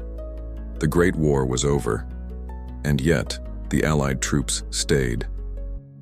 Now their real mission became clear: to destroy the Bolshevik government. The leaders of the West were terrified of Bolshevism. They saw it as a contagious plague, a political disease that could spread from the chaos of Russia to their own exhausted, debt-ridden, and restless populations. Britain's fire-breathing Secretary of State for War, Winston Churchill, famously declared that his mission was to strangle Bolshevism in its cradle. For him, this was a moral crusade. For the French, it was mostly about money. They had been the biggest lenders to the Tsarist regime, and the Bolsheviks had infuriated them by cheerfully repudiating all of the Tsar's foreign debts. The French wanted their money back. The other two major players were even less clear on their motives. The Japanese were purely opportunistic. They saw the chaos in Russia as a golden opportunity to grab a slice of resource-rich Siberia for their growing empire. They couldn't have cared less about the Reds or the Whites. They were there for a land grab, and they sent by far the largest contingent of troops, over 70,000 soldiers, to do it. And then there was the United States. President Woodrow Wilson was a high-minded idealist who hated the thought of interfering in another country's civil war. But pressured by the other allies, he reluctantly sent a few thousand American troops to northern Russia and Siberia with the most bizarrely constrained orders imaginable. They were there to guard railways and protect Allied supplies, but they were explicitly forbidden from taking sides in the Civil War. They were supposed to be neutral observers in the middle of a bloodbath. This coalition of the confused and the conflicted was doomed from the start. They never coordinated their actions. The French were in the south, the British in the north, and the Americans and Japanese were thousands of miles away in the east. They all backed different white generals, often working at cross purposes. And back home, their own citizens, sick to death of war after 4 years of slaughter in the trenches, had absolutely zero appetite for a new, costly, and confusing conflict in Russia. The soldiers they sent were demoralized, poorly supplied, and in some cases even mutinied rather than fight the Reds. Personified dialogue, an imaginary conference call between the Allies. Churchill, Britain. Gentlemen, the Bolshevik Hydra threatens civilization, We must arm the noble white armies to the teeth and crush this menace. Full commitment. France. Commitment? Yes, but let us not forget the Franks. The Bolsheviks have stolen billions from my people. My troops will secure the ports and ensure our loans are respected. Woodrow Wilson, USA. Now let's be cautious. The principle of national self-determination is paramount. Our boys are merely there to ensure the Czechs get home safely and that the Trans-Siberian Railroad continues to function in an orderly manner. We are strictly neutral. Japan, speaking from a newly conquered city in Siberia. Yes, the railways. We are very concerned about the railways. We will need 70,000 troops to make sure they are very, very safe. The intervention was never large enough to be militarily decisive. The aid they sent to the whites was often squandered or sold on the black market. In fact, a significant portion of the Red Army ended up fighting in British-made uniforms and firing British-made rifles that they had captured from the incompetent white armies.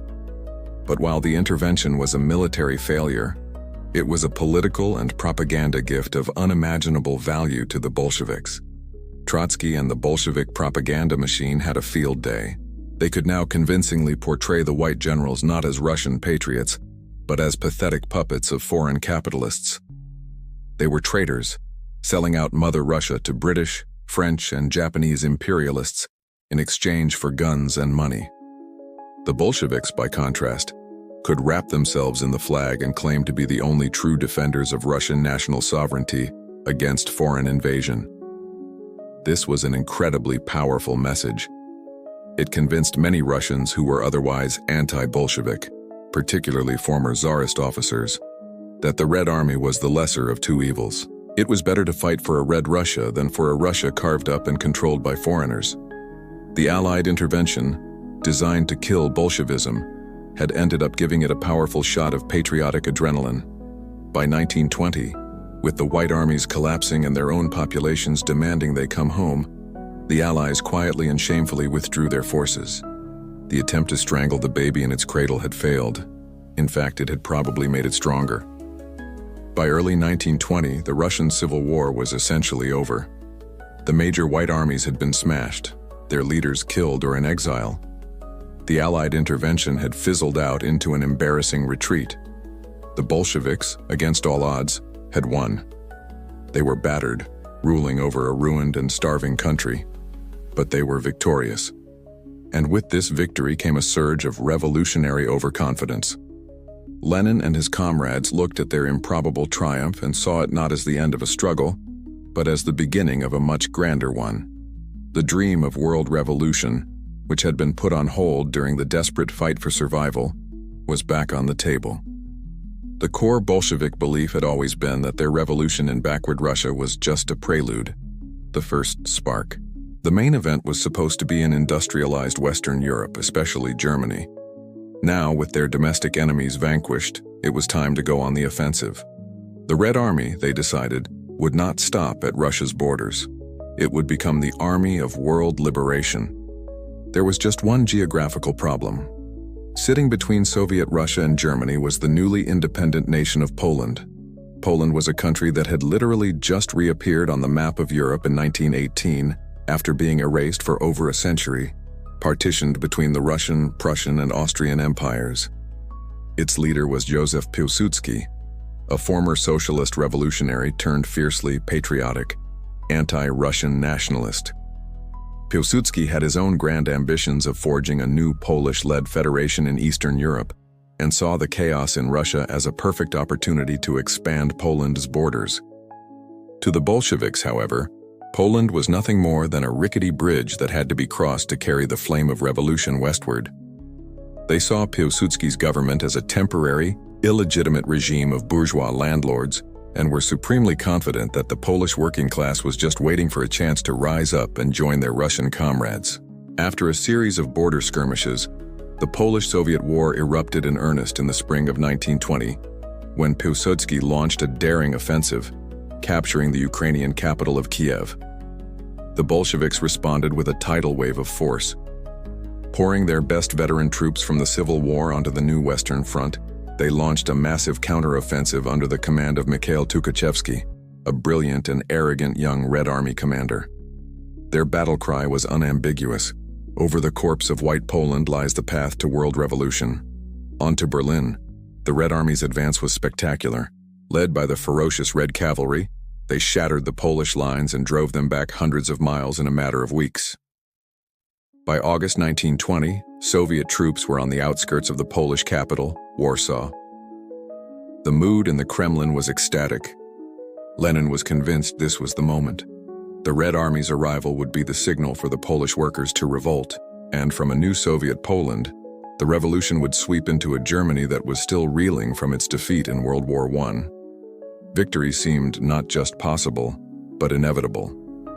But they had made a colossal, history-altering miscalculation. They had assumed that for the Polish worker, class identity would trump national identity. They could not have been more wrong.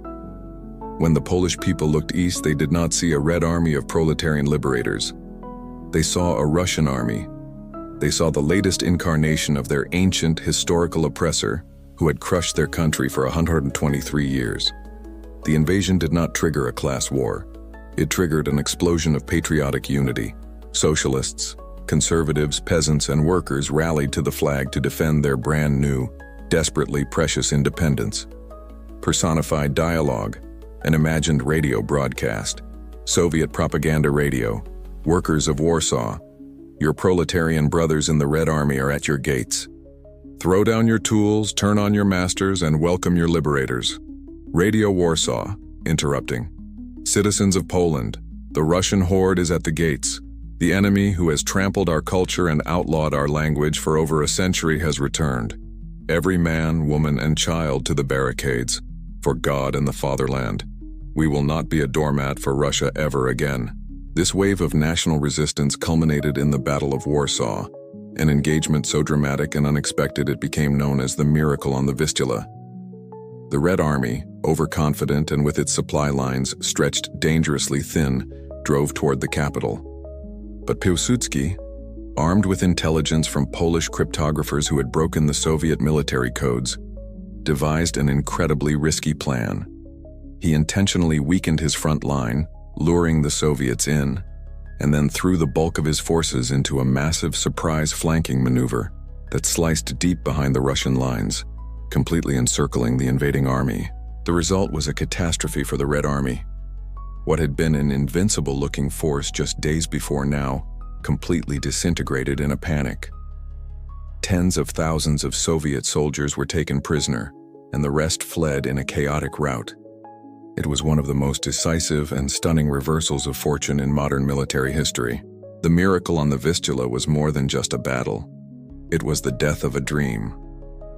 The Bolsheviks had believed they could export revolution on the points of their bayonets, and they had been utterly defeated by the one force they had consistently underestimated: nationalism.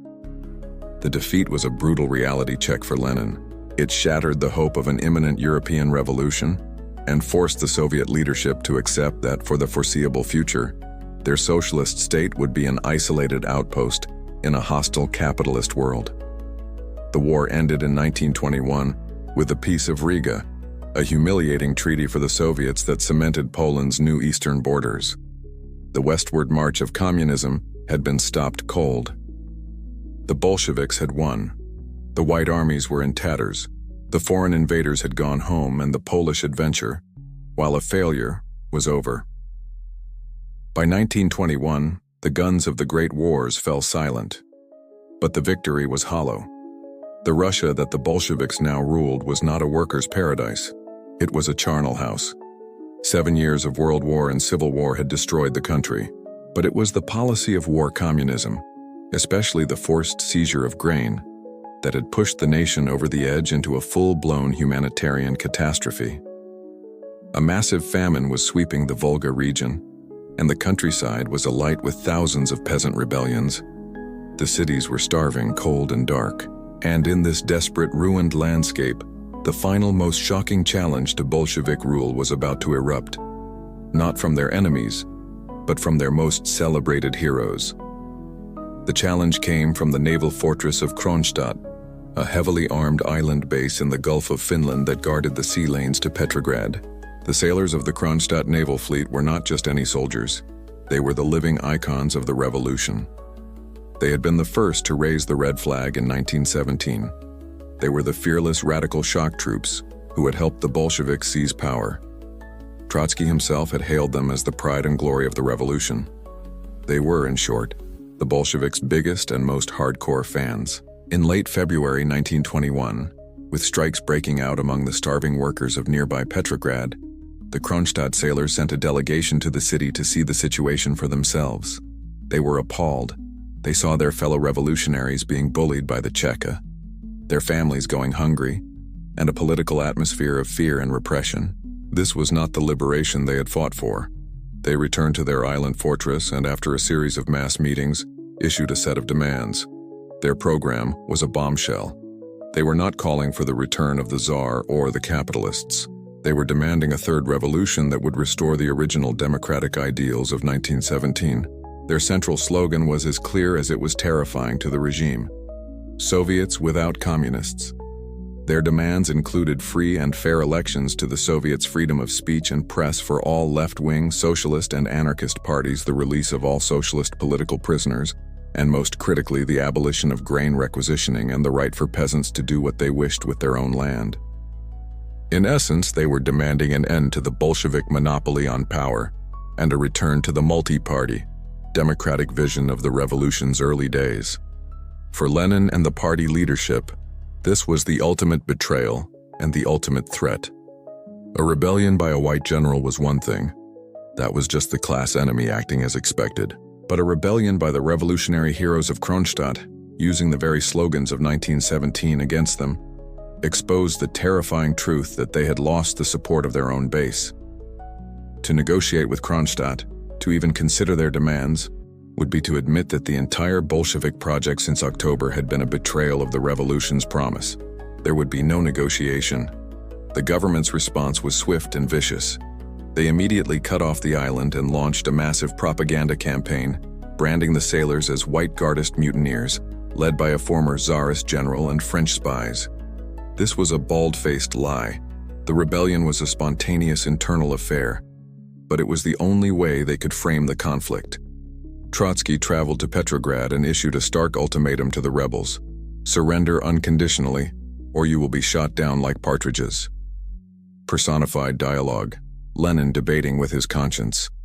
Lenin: the pride and glory of the revolution have turned against us. They demand free elections. This is a counter-revolutionary mutiny. Lenin's conscience: are you sure? Their demands sound an awful lot like your own promises from 1917. All power to the Soviets. Remember that one? They seem to have taken you literally. Lenin: that slogan is no longer operative. The party is the vanguard of the proletariat. Its will is the will of the proletariat. Therefore, anyone who opposes the party is, by definition, an enemy of the proletariat, even if they are the proletariat. The logic is flawless. Lenin's conscience. So you're going to use the Red Army to slaughter the very sailors you once called heroes, for demanding the freedoms you once championed?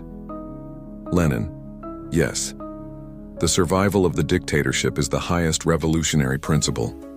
Now pass me the phone, I need to order the assault. The attack on Kronstadt was a national tragedy.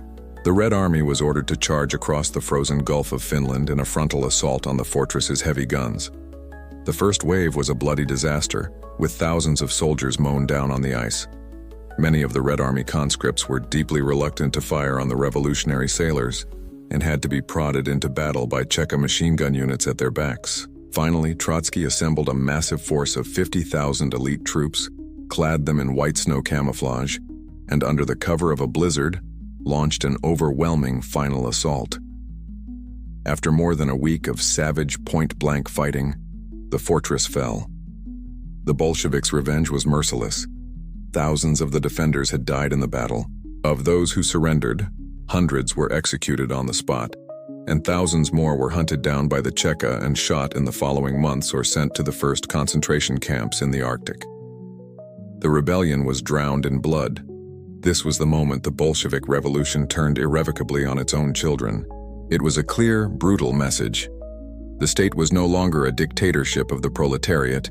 but a dictatorship over the proletariat, enforced by the party.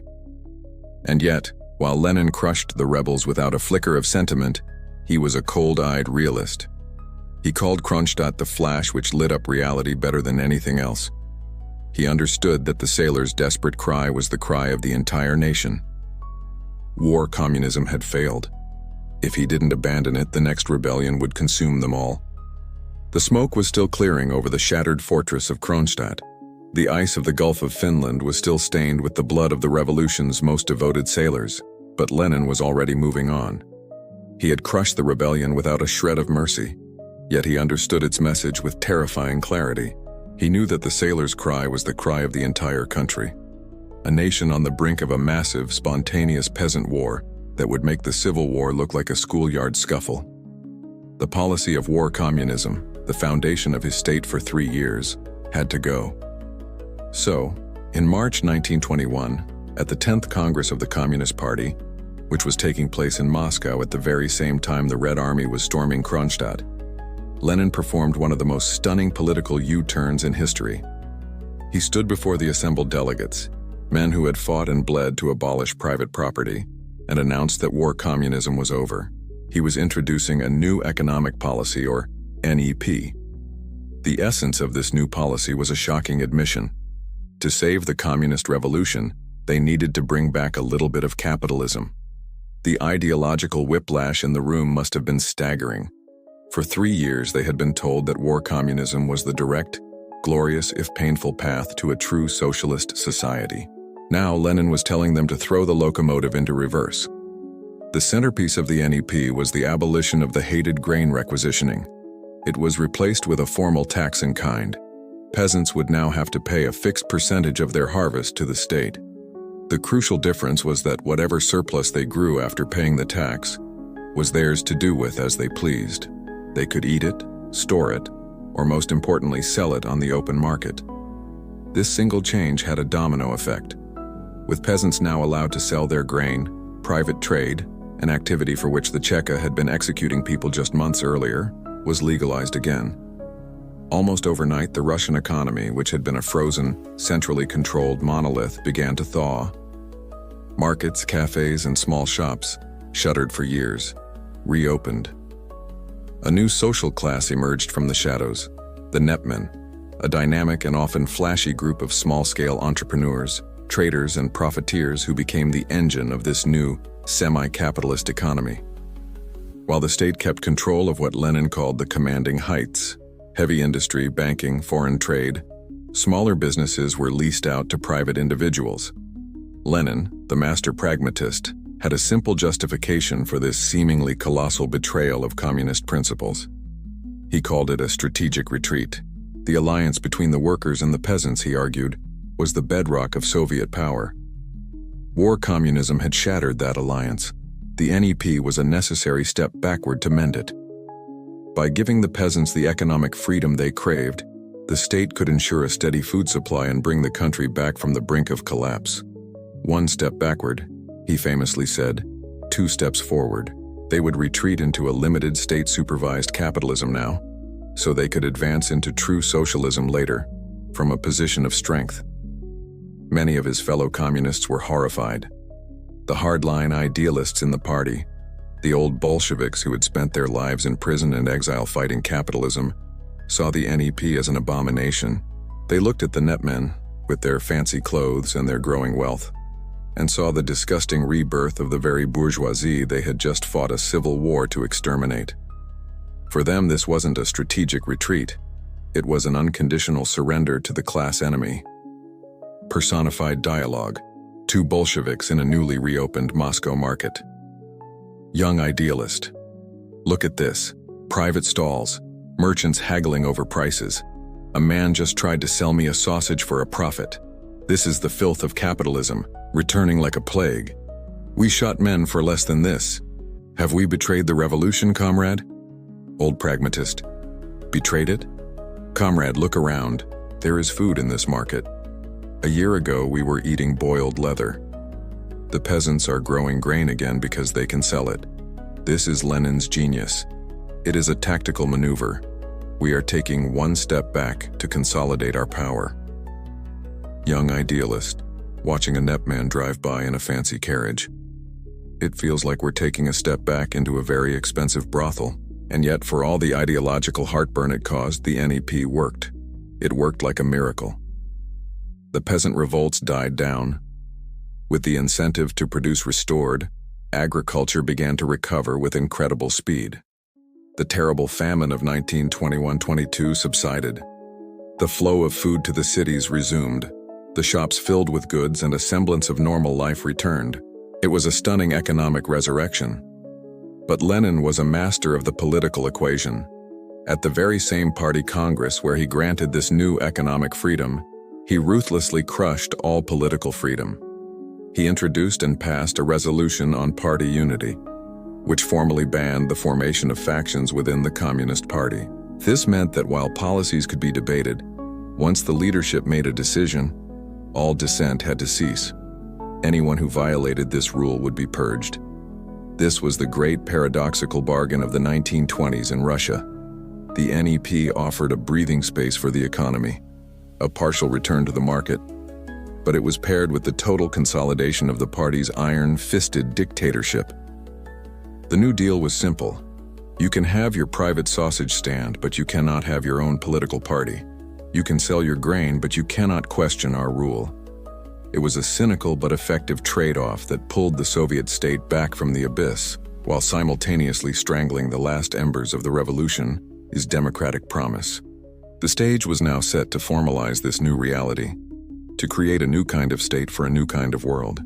With the wars finally over and the new economic policy acting as a desperately needed economic painkiller, the Bolsheviks could finally take a breath and survey the vast territory they had conquered.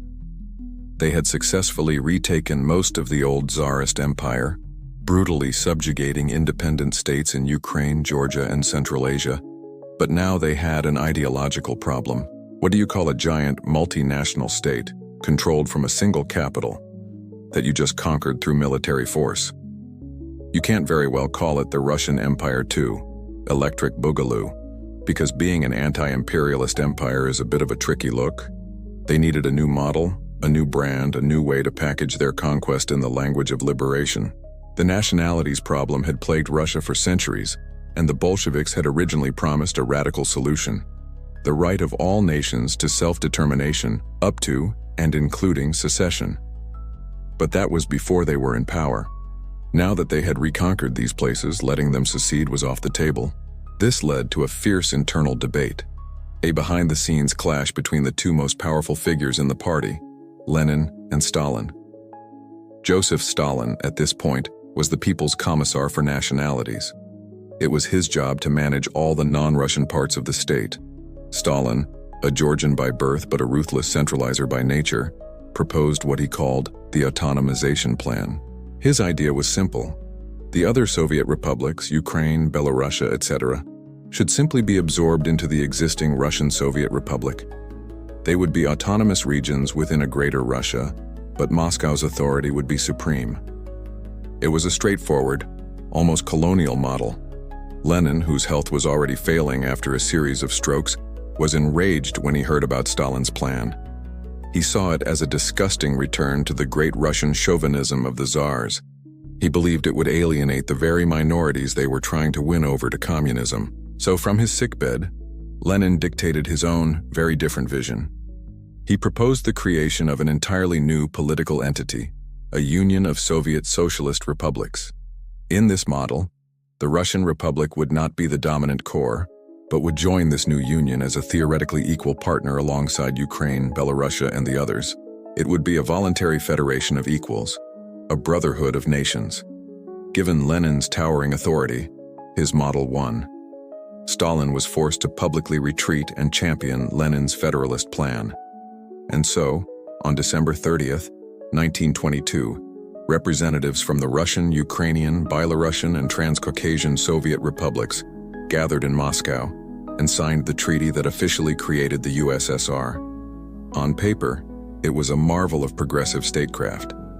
The Constitution, adopted in 1924, was full of beautiful language about national equality, cultural autonomy, and the rights of every member republic. It even contained a clause, Article 17, that explicitly guaranteed every republic the right to freely secede from the Union whenever it wanted.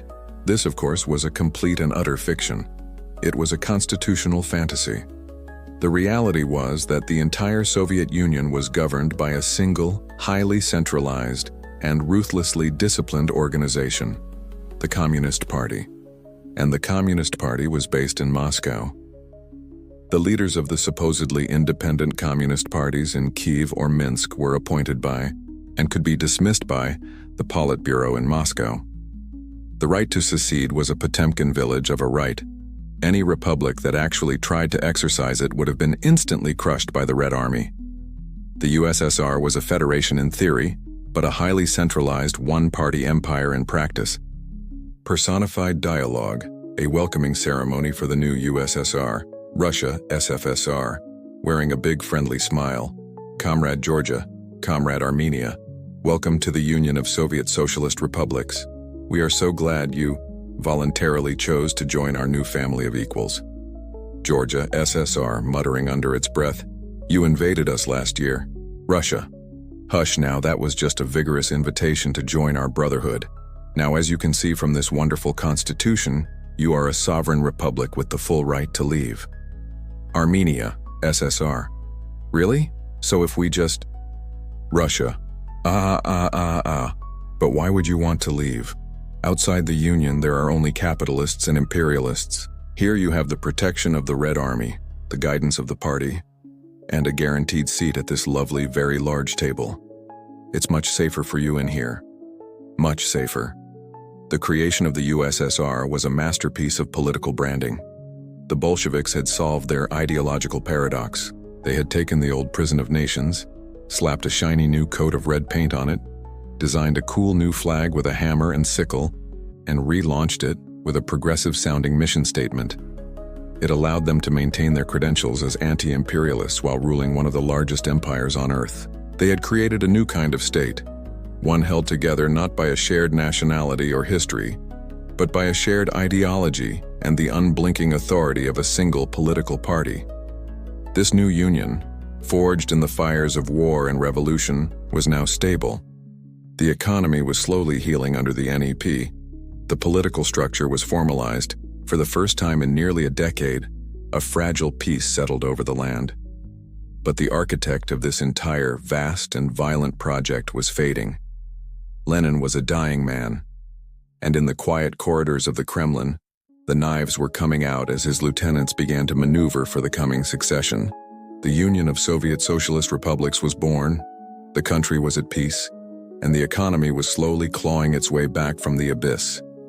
The new Soviet state seemed, for the first time, to be on solid ground. But its architect, its founder, and its undisputed absolute leader was dying. The assassination attempt in 1918 had left bullets lodged in Lenin's body, and his health never fully recovered. In May 1922, he suffered a massive stroke that left him partially paralyzed. A second and then a third would follow. For the last year and a half of his life, the most dynamic political leader of the 20th century was a semi-invalid trapped in his country villa at Gorky, struggling to speak, fighting to write a titan trapped in a failing body. With Lenin effectively removed from the game, a vicious behind-the-scenes power struggle erupted among his top lieutenants to determine who would inherit his throne. It was a battle of giants. In one corner was the blazing supernova, Leon Trotsky. He was the obvious heir apparent, a dazzling intellectual, a magnetic orator, the heroic organizer of the October coup, and the creator of the Red Army. He was a revolutionary rock star, but he was also breathtakingly arrogant, famously abrasive, and tended to treat his less brilliant colleagues with open contempt.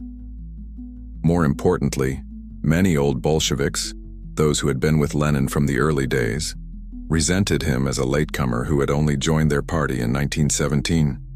In the other corner was the quiet gray blur, Joseph Stalin. At this point, nobody saw Stalin as a contender for the top job. His official post was General Secretary of the party. In the heady days of revolution, this was seen as a dull, boring back-office job. It was shuffling papers, managing personnel, being the party's HR department. But Stalin, the master of the shadows, understood what no one else did. This boring job was the true source of all power. As general secretary, he controlled every appointment, every promotion, every transfer within the vast party bureaucracy. While Trotsky was giving fiery speeches and writing brilliant books, Stalin was quietly filling every key position in the country with his own loyal supporters. He wasn't the party's most brilliant mind, but he was its most effective political operator. Fearing and despising the brilliant Trotsky, two other powerful old Bolsheviks, Grigory Zinoviev and Lev Kamenev, decided to form an alliance, a triumvirate, with Stalin to block Trotsky's rise. They viewed Stalin as a plotting, mediocre, but useful ally whom they could easily control and discard once Trotsky was dealt with. It was one of the most catastrophic political miscalculations in history. From his sickbed, Lenin watched this maneuvering with growing horror. He was particularly alarmed by the immense power Stalin was accumulating. Between December 1922 and January 1923, he dictated a series of notes that came to be known as his last testament. It was his final desperate attempt to shape the future of the party. He gave brutally honest assessments of his colleagues. Trotsky, he said, was distinguished not only by outstanding ability. He is personally perhaps the most capable man in the present Central Committee, but he also suffered from excessive self-assurance.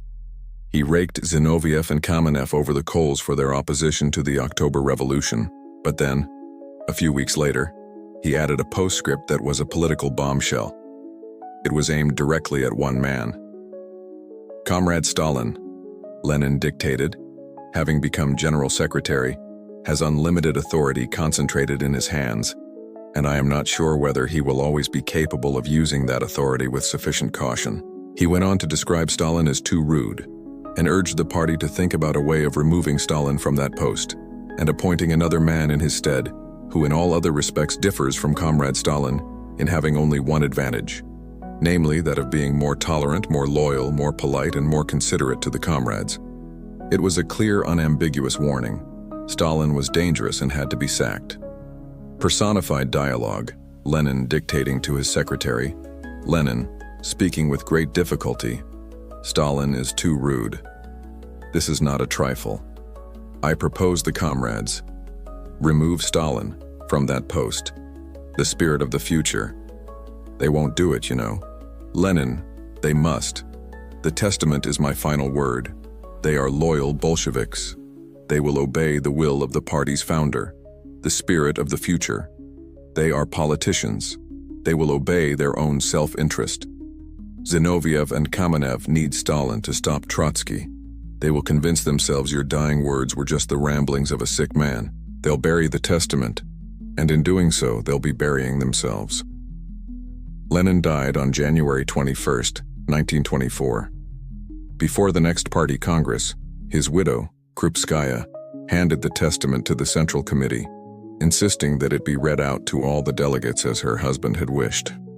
What happened next sealed the fate of the Soviet Union. The ruling triumvirate, Stalin, Zinoviev, and Kamenev, decided that the document was far too explosive to be made public. Instead of reading it to the whole Congress, they read it only to the leaders of the various delegations in a series of closed-door meetings.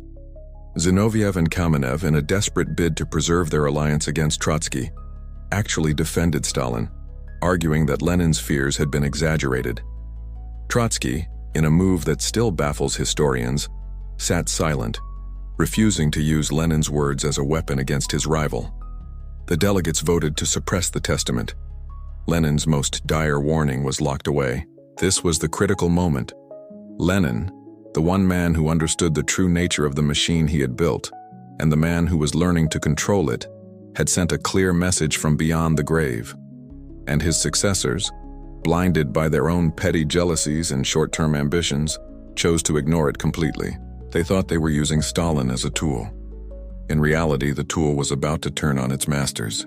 With Lenin's body embalmed and put on public display in a mausoleum, an act of quasi-religious mummification he would have despised, the fight for his crown began in earnest. It was a contest that pitted the revolution's most brilliant celebrity against its most underestimated bureaucrat. And the bureaucrat, as is so often the case, was about to run rings around the celebrity. Stalin's first move after Lenin's death was a stroke of genius. He announced the Lenin Levy, a massive recruitment campaign to bring hundreds of thousands of new members into the Communist Party. The official reason was to strengthen the party's connection to the working class. The real reason was to flood the party with politically inexperienced, poorly educated newcomers who owed their new positions and their entire loyalty not to the old guard of revolutionaries like Trotsky, but to the man who controlled the party machine that let them in, Comrade Stalin. He was packing the electorate. The ensuing power struggle was a study in contrasts. Trotsky, the brilliant intellectual, tried to fight the battle with ideas. He took to the stage and the page, writing blistering critiques of the party's bureaucratic degeneration and calling for a return to revolutionary purity. He was the leader of the left opposition, and he was fighting a public war of words. Stalin, meanwhile, couldn't have cared less about public debates. He fought his war in the quiet, dusty hallways of the party headquarters. While Trotsky was writing another soaring essay on the world revolution, Stalin was in his office with his personnel files. He wasn't trying to win the argument. He was methodically removing his opponent's supporters from the board. Using his power as general secretary, he would reassign a Trotskyist factory director from Moscow to a minor post in deepest Siberia. He would promote a loyal crony to be the party boss of a key region. He was winning the war by ensuring that by the time any vote was taken, the only people in the room were his own guys. Stalin also proved to be a master of ideological branding. Trotsky's core idea was permanent revolution, the old Bolshevik belief that the USSR could not survive without socialist revolutions erupting in the West. It was a message of constant struggle and dependence on foreigners. Stalin countered this with a new, brilliantly simple doctrine: socialism in one country. He argued that the Soviet Union had everything it needed to build a socialist society on its own. This was a message that was patriotic, optimistic, and deeply appealing to a population that was exhausted by war and turmoil. It made Stalin seem like the practical patriot, and Trotsky like a reckless adventurer who had no faith in his own country. Armed with his bureaucratic machine and his new patriotic slogan, Stalin proceeded to dismantle his opposition with the cold, patient precision of a chess master. First, he used his alliance with Zinoviev and Kamenev to isolate and defeat Trotsky. At every party conference, Trotsky's faction was systematically outvoted by Stalin's legions of loyal appointees. In 1925, Trotsky was forced to resign as Commissar for War, losing control of the Red Army, his last real bastion of power. Next, with Trotsky neutralized, Stalin turned on his erstwhile allies, Zinoviev and Kamenev. He abruptly formed a new alliance with the right wing of the party, led by Nikolai Bukharin, and used them to crush his former partners. And finally, by 1928, with the entire left opposition in ruins, he turned on Bukharin and the right. In a breathtakingly cynical maneuver, Stalin suddenly adopted all the old policies of the left, rapid forced industrialization, and used them as a club to beat Bukharin, denouncing him as a dangerous right deviationist. By 1929, it was all over. Trotsky was exiled from the Soviet Union, destined to be hunted by Stalin's assassins. Zinoviev, Kamenev, and Bukharin were politically broken, waiting for the show trials and executioner's bullet that would inevitably come in the following decade. The quiet, gray man whom everyone had underestimated was now the undisputed, absolute master of the Soviet Union. Personified dialogue, a final imaginary confrontation. Trotsky, you have destroyed the revolution. You have replaced the dictatorship of the proletariat with the dictatorship of the secretariat. You are the grave digger of the party. Stalin, lighting his pipe calmly. You talk well, Lev Davidovich. You have always talked well. But while you were talking to the world, I was talking to the regional party secretaries. And it turns out their votes count for more. The revolution is what I say it is now. The rise of Stalin was a grim lesson in the nature of power. The revolution had been made by brilliant ideologues and heroic fighters, but it was inherited by the committee man. The Bolsheviks had created a vast, centralized, all-powerful bureaucracy, believing it would be a tool to build utopia. But the tool had become the master. Stalin's victory wasn't a triumph of ideas. It was the triumph of the apparatus. The man who controlled the files, the man who controlled the jobs, the man who knew how to work the levers of the machine from the inside, had won. The slightly insane, decade-long experiment that began with firing a czar had ended by creating a new one, far more powerful and far more terrible than the last. And so Russia threw out its fabulously wealthy but utterly incompetent management, tried a radical new system based on a German book, and after a decade of unimaginable chaos, ended up with a famously paranoid micromanager from Georgia in charge of everything.